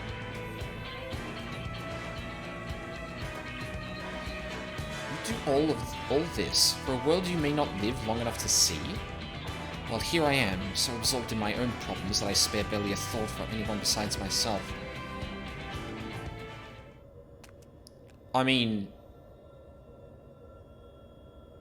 like, to cut away here for 1 second, like, it's all well and good to be, like, ah, yes, we should think of the future and all of that, but, like, if your situation precludes you for even, like, thinking about the next few days, like, you don't have to sacrifice yourself to just uphold that ideal. Like, it shouldn't be expected of you. I mean, I could go on to like a bigger rant about how that's kind of applied in modern day and all that, but like from what we've literally seen in the game, there are people who have been in situations who cannot possibly, even if they believe an ideal is 100% solid and they should follow it, that they are not in a position to actually work towards it, and that trying to address the immediacy of their situation is not wrong. It is not selfish. It's the way that you prepare yourself to be able to do more things, maybe, but at the end of the day, you need to be in a position to be able to help if you want to help. Destroying yourself to do so is not the way to do that. And, like, Gaia is kind of turning this into a, oh god, I'm so selfish, but, like, you're being possessed by another person. Your life could be on the line. Like, we're not expecting you to have the lofty goals that we do. We're in positions where, like, we're in a different world, we have the power to change things, all this shit. Like, you are not in the same situation, and that should be acknowledged. Like, I'm probably, like, undercutting a bit of what is probably going to be the message of this quest line, because it seems to be building up to something like that, but I guess it's been on my mind for, I don't know, reasons to do with the past year?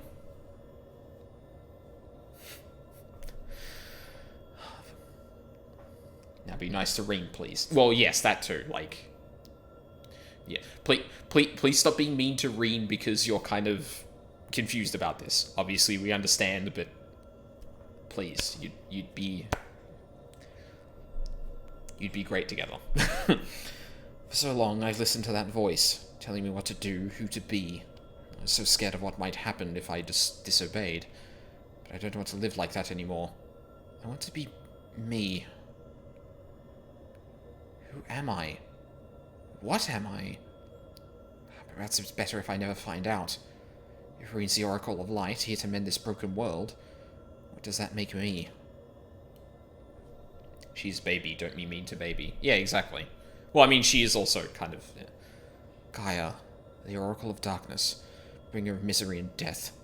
A monster. It's no wonder they left me. Mother, father, and next it'll be all of you. Then I'll be back where I started. Where I've always been. Alone. Oh. Gaia? Is it the fairy? What's wrong? Afraid I might lose control and ruin all your carefully laid plans? I mean, a little. After you just went on that monologue, like, she can stab you, so she's a stabby baby. Yeah. She's upgraded from baby. She wants power. No, it's you I'm worried about. Reen, I'm going outside to clear my head. You just do what you need to do, alright? Thancred, could you... Really good if someone could keep an eye on her. Something's wrong, I know it.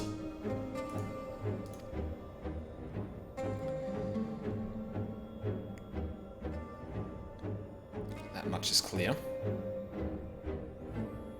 We have a repeat of her visit to Eden. We may even be joined by those void-sent fiends, friends of hers. If you go and see what Gaia's doing, Orionshe and I will stay with Reen. Oh, okay. I can do that.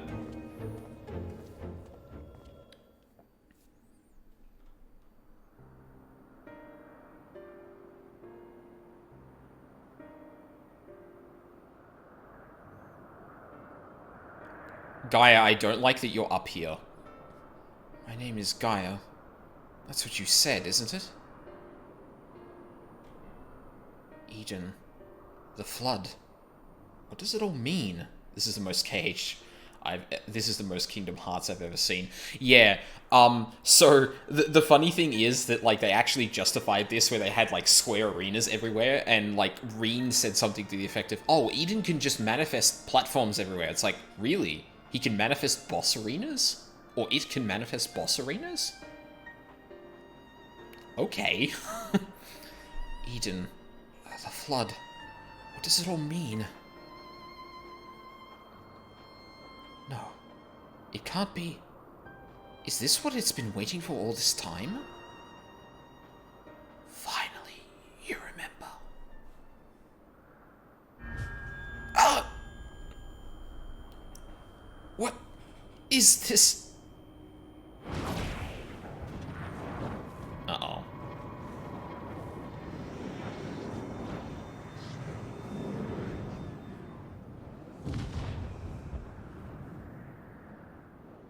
The darkness that dwells within you, Gaia. And there's the Asian music, in case you weren't clear, in case it wasn't clear. The accursed spawn of light are drawn to it, like moths to a flame. Pathetic, mindless, and easily... Sin Eaters. Come on, that's just a heartless. Now the time of awakening has come.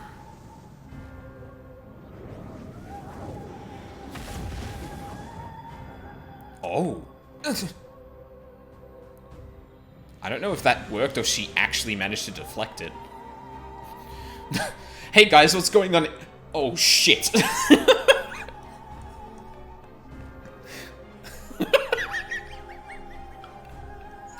I like how he literally walked in like stone-faced and then kind of looked up and went, oh fuck, what the hell is going on here?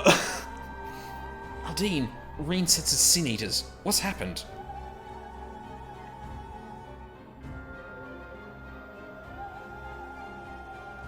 Don't try to fight them. Just bring Gaia back inside. Quickly now. It's the community clip all over again. Yeah, exactly.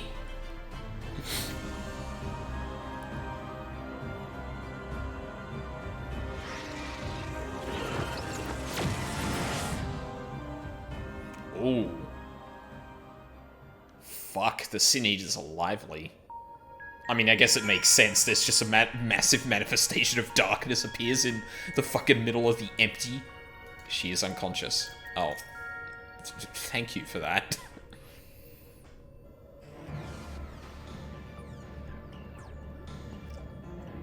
God, those boots are great. What's happened to her? That's a concern for later. First we must deal with those Sin Eaters. Aldine, if thou wouldst care to repel our assailants without, I would task Thancred with standing guard within. I shall tend to Gaia meanwhile. Wolfie, what? What? Fuck, did I just... I was about to say the same thing. What, the platforms, you mean, or... Did I miss a line there, or... Oh no, I shall tend to Gaia in the meanwhile, and then it just kind of cut. I thought there was a different thing there, but apparently not. Iconoclasm. As you and your comrades prepare to restore the last of the 6 elements, Gaia's mind is suddenly seized in the grip of an unknown and malevolent force. Dark ether swirls around her and slowly coalesces into an ominous glyph, hovering high above Eden. From nowhere, a vast swarm of Sin Eaters circles around it, as moths to a flame, and a voice that emanates from within the core claims to hold dominion over these light creatures, or these creatures of light. While its true purpose remains unknown, one thing is abundantly clear. It must be vanquished before it is allowed to place your mission in jeopardy. I guess we do it then. The boots. Okay, yeah. Read your mind. Well, I mean, I commented on them in the beginning, but, like, I just want to point out that those are, like... those are ostentatious as fuck, and I kinda love them. So... I'm probably not going to be streaming for too much longer. I'll try to queue up for the next thing, and that'll probably be the last thing I do. If it takes a bit too long, though, then yeah, I'll probably end the stream soon.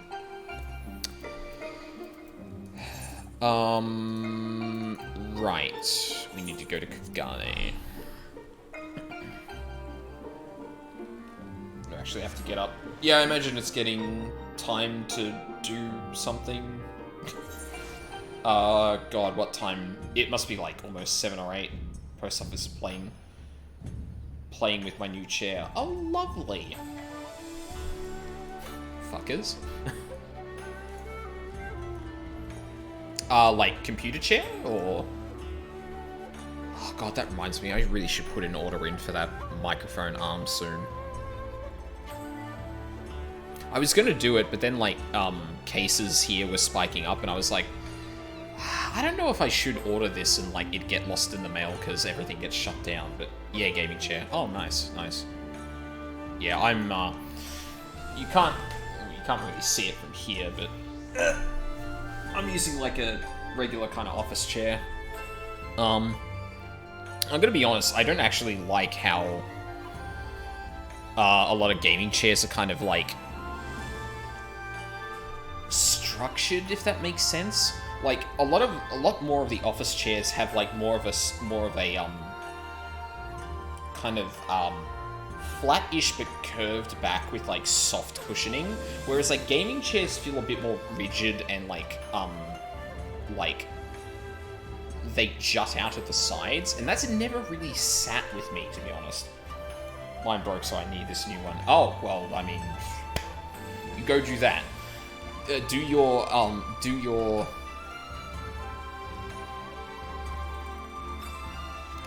oh my god, it starts with L, and I don't think it's lumbar. Is that the word I'm thinking of? Do your lumbar, back, and shoulders a favor and go and do that. Like, I know you're probably not staying here on account, like to the detriment of that, but lumbar support, yeah. Like, well, the thing was, I thought lumbar support, but I wasn't sure if that meant like a particular section of a person's body, or if that was like more of a concept, if that makes sense. Don't worry, I also can't do words good. Oh, I'm glad I'm not the only one. When I've been streaming for a total of 8 hours, it tends to, yeah. Yeah, I'll visit Rabanastre. I get to see Fran again, which is neat. Actually, I don't know how much that is going to skip, so I can't skip cutscene right now. Damn it.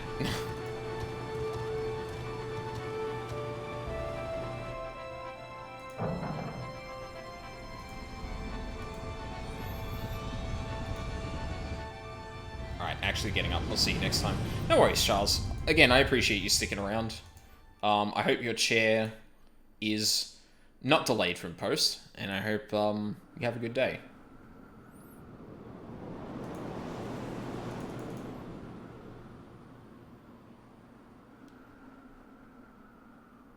I must know more about Goth Girl. Well, I'll probably do if I end up doing the fight, I probably won't do any more of the quest. I'll leave that for next time, so hopefully you get to see it the next time I stream it. Probably won't be tomorrow night, but whenever I end up doing it. We're gonna skip all this because I've seen it before. But yeah, I'm probably not gonna be streaming for much longer, so you're not gonna miss much, if anything.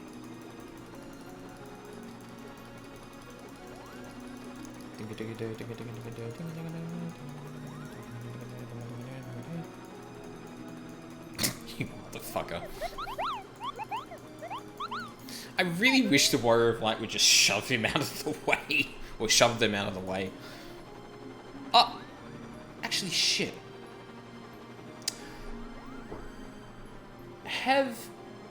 Are Moogles referred to by gender-neutral pronouns?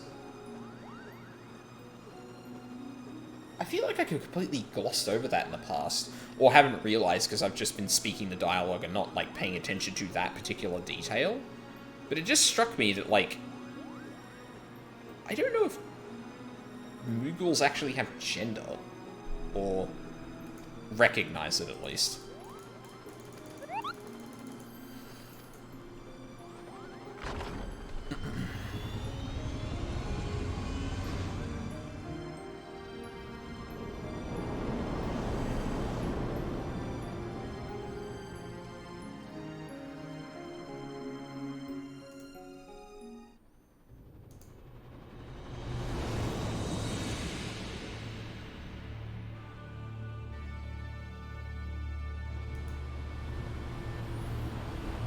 Oh god, I need to pee too. It's almost coming up on 4 hours too, so I really should stop the stream soon, but like...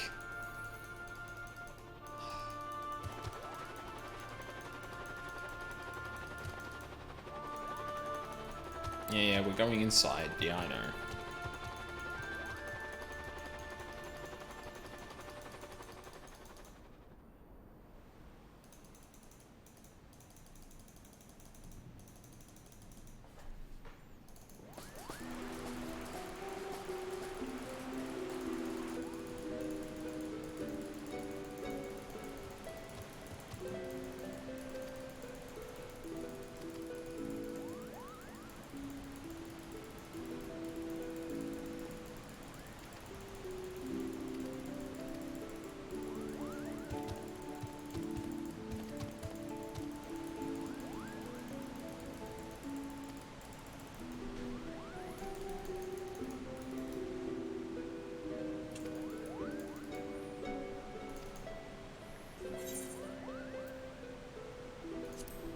Yeah, they defected, they're not your enemy. Galleons are Galleons, you need to give me more proof than that. You're gonna give me money and also assurances from the Scions that shit's gonna be fine. Parley? Parsnip. No, parley.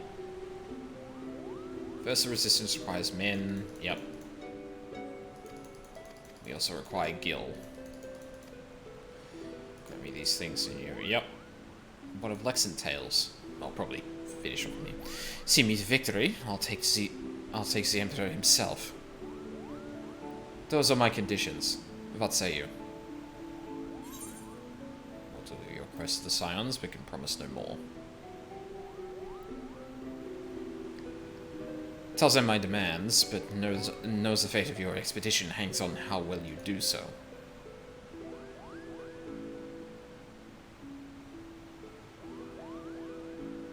Say we have our work cut out for us, Cooper.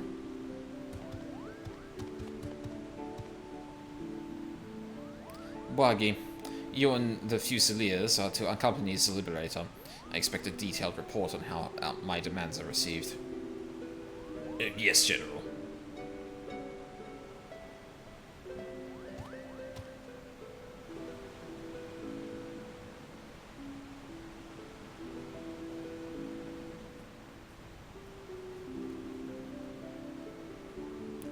That I expect them to be taken. Not that I expected them to be taken seriously. You're a fool to trust them, Princess.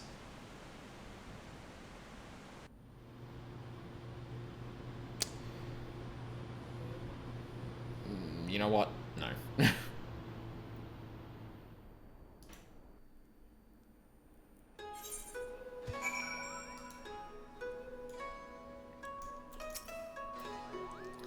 What an adventure, Cooper. Just think, by tomorrow we could all be the newest members of the Dalmascan Resistance. Not that I'm ready to give up my place on the Prima Vista just yet. Path of Nurse Resistance. Welcome to their jungle. Mont Blanc is eager to return to the Prima Vista and report your findings. Okay, I'm gonna quickly really pee. I'm going to really quickly pee. Words. Hoping I can kind of dodge between this queue potentially popping.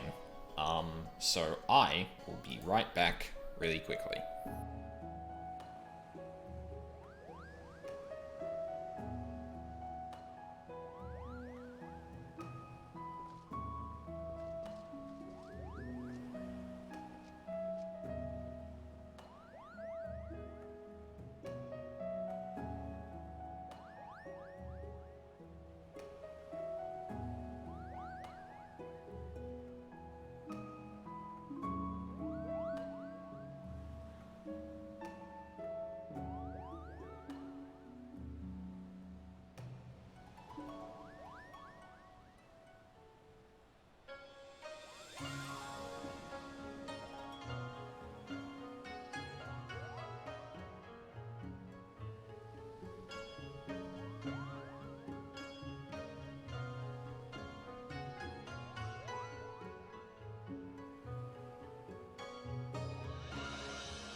it looks like I didn't miss it, thankfully.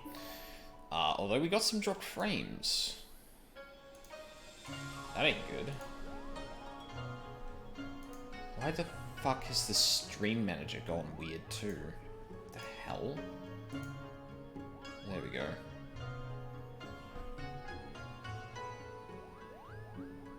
What the fuck?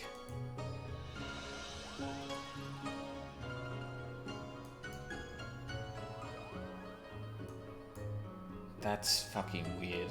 Whatever. It's not a big deal. Right, what are we up to? Hurry, hurry! If I don't sell someone of our adventure quick, I'll positively burst, Kupo.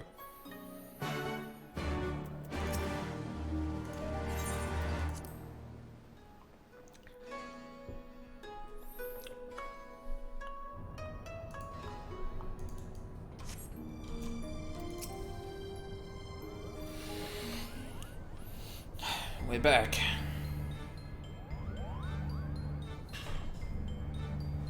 This woman asked much of us.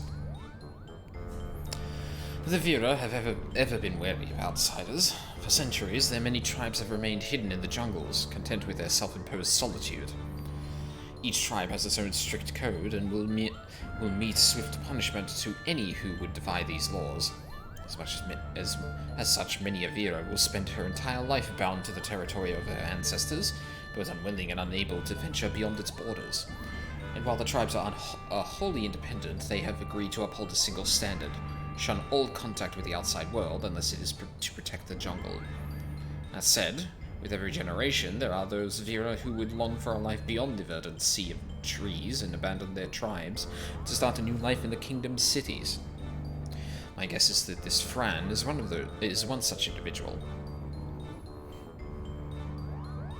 who also happens to be the only individual we know who can guide us to the monastery, Kupo.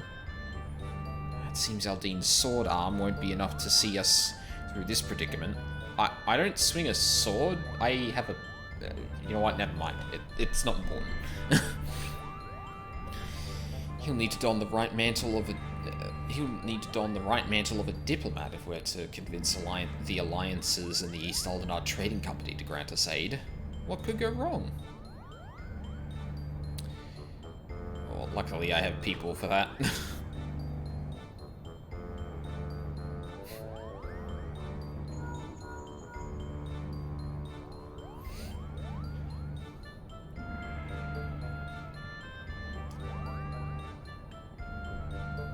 I wonder if any of the Scions are actually going to take part in this.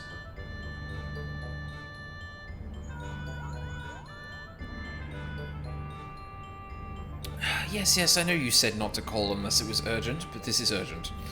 Alright. Not exactly. But my superiors have come to a decision on your request, and I thought you might want to hear what they had to say. Oh, and let me preempt any request for immediate disclosure with a reminder that the information is much too sensitive to discuss over Link Pearl.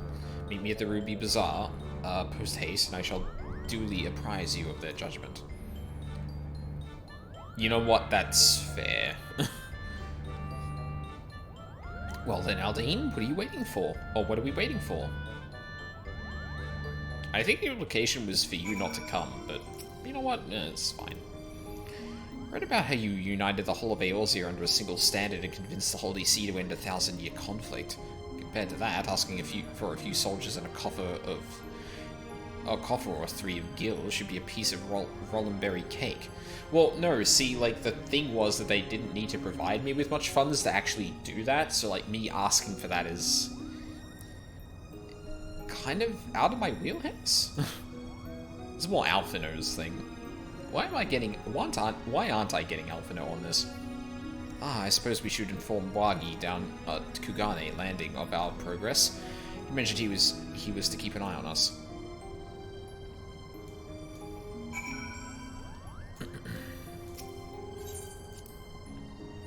I think if we hit around, like, 1 o'clock and it doesn't look like we're any close to getting into the Iconoclasm, then I'll probably just call it for the night.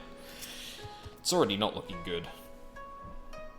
So you've an answer from the East Aldenard from East Aldenard already? Impressive. It would seem that the Lady Fran has underestimated your influence amongst the realm's players. Well, assuming you have no objections to me joining you then. Nope, not at all.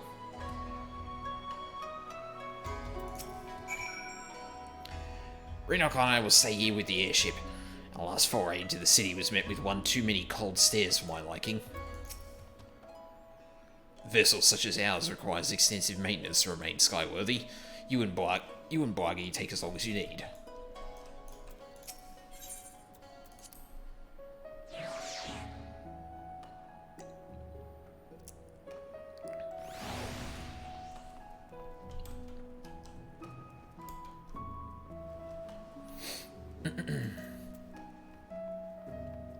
Oh, Jesus, did that start bleeding again? I have a pimple on, like, one of my eyebrows, and, I think when I furrow them, it actually kind of breaks off and starts bleeding again. Which is really unfortunate during a stream, especially for, like, FF14 or Ace Attorney, because I do tend to do a lot of furrowing, going like, and then I start bleeding again, which fucking sucks. Hancock awaits us in the bazaar. Shall we, Aldine? Okay, I'm glad at least that it had a quest marker and it just took us into the Ruby Bazaar. I feel like this game needs to do a bit more of that in some places. It's fairly good at doing that during like non-expansion patches, but not in other situations. A lovely lady and a Bangar? And here I was expecting you would be alone, Aldine. They're going to be privy to it anyway. Ah, but excuse my manners. I am Hancock, representative of the Isoladar Trading Company, assigned to oversee her assets here in Kugane. It is a pleasure to meet you.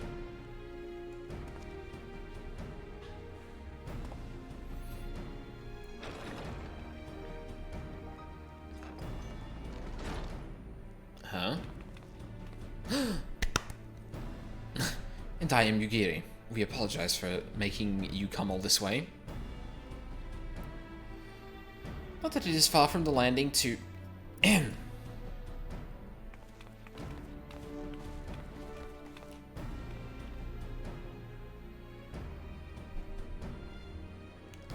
Boagi, was it?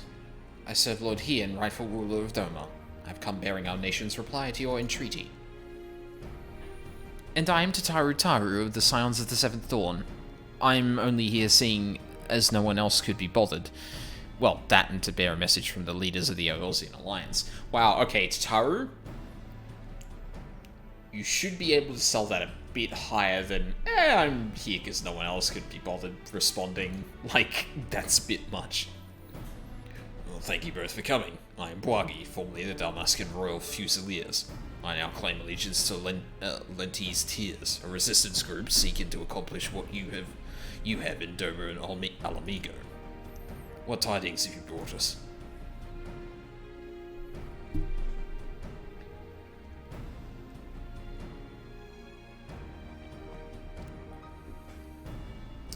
Allow me to begin then. While the Isoldon Trading Company sympathizes with your plight, we are not in a position to grant you the funding you seek. But... Oh. As you are aware, the Isoldon Trading Company prides itself in its neutrality, be it in matters political or personal. It doesn't preclude you from profiting from either of those parties, which, yeah, I guess profiting from that shit is neutral in a sense. And what of our relationship with the Eorzean Alliance? Ah, yes. What I meant to say was, here in Hingashi, the Isoldon Trading Company prides itself in its neutrality, be it in matters of political and... You must understand our position. Simply supplying coin to any one group would make it appear that we somehow favor that group over another. Seeing as we conduct business openly and fairly with everyone, doing such would be sending the wrong message, and ultimately harm profits. Yes. And by selling to both sides, you maximize profits while good men and women perish. How convenient. Yes, because we can't... Because profiting from both sides means that you're neutral. as we all know.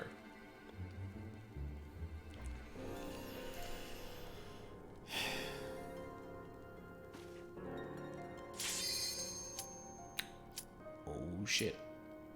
We are a business, milady. We do not must not survive. We do want me must to survive. Me there sitting on like... Hang on a second, guys. Yep. Okay, I'll be there. I've got to go into the future and fight a thing, so we'll pick this up later. Okay. What the fuck are you?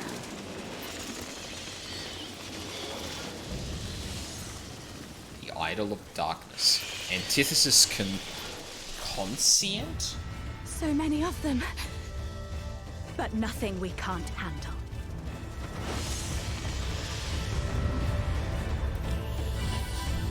Yeah, I fucking hope so.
Oh dear.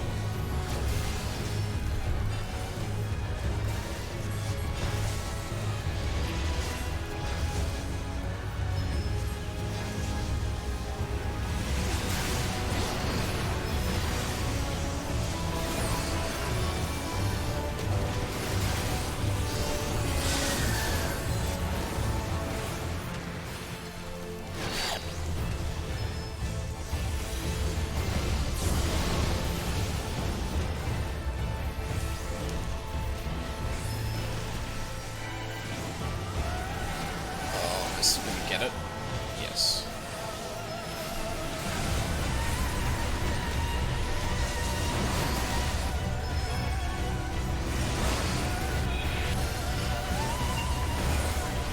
Oh shit.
Oh. Actually, no, I do need to be hit by that. Wait, what?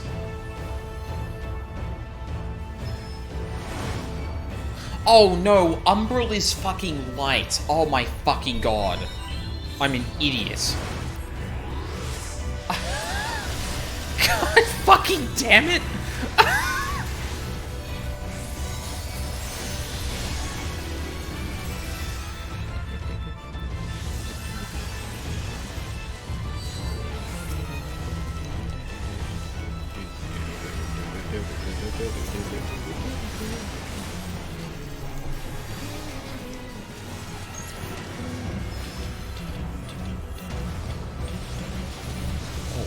what is that? Oh dear. Actually, hold on. No, I probably need to go here, don't I? Yes. Oh my god, I figured out the code! I did the thing! Oh, I'm so good at this game for one brief second.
Right, okay. Yes, I got it now. Fuck. Wait! Wait, what if... Which one of those two is meant to...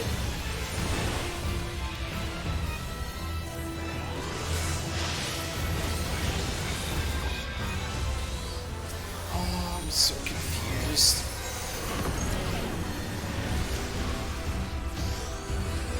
Let's see.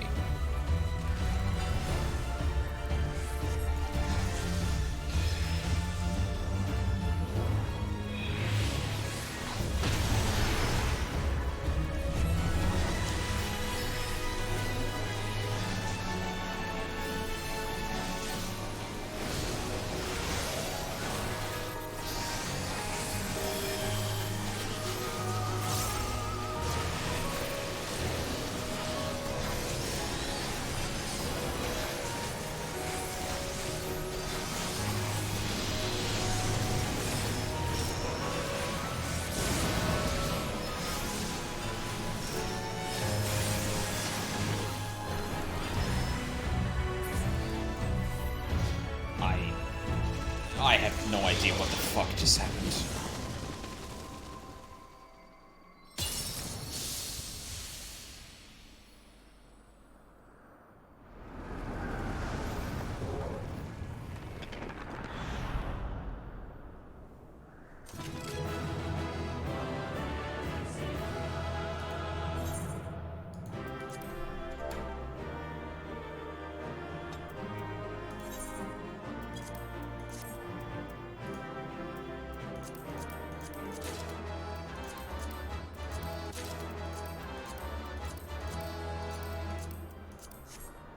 He beat a fucking 90? God damn it.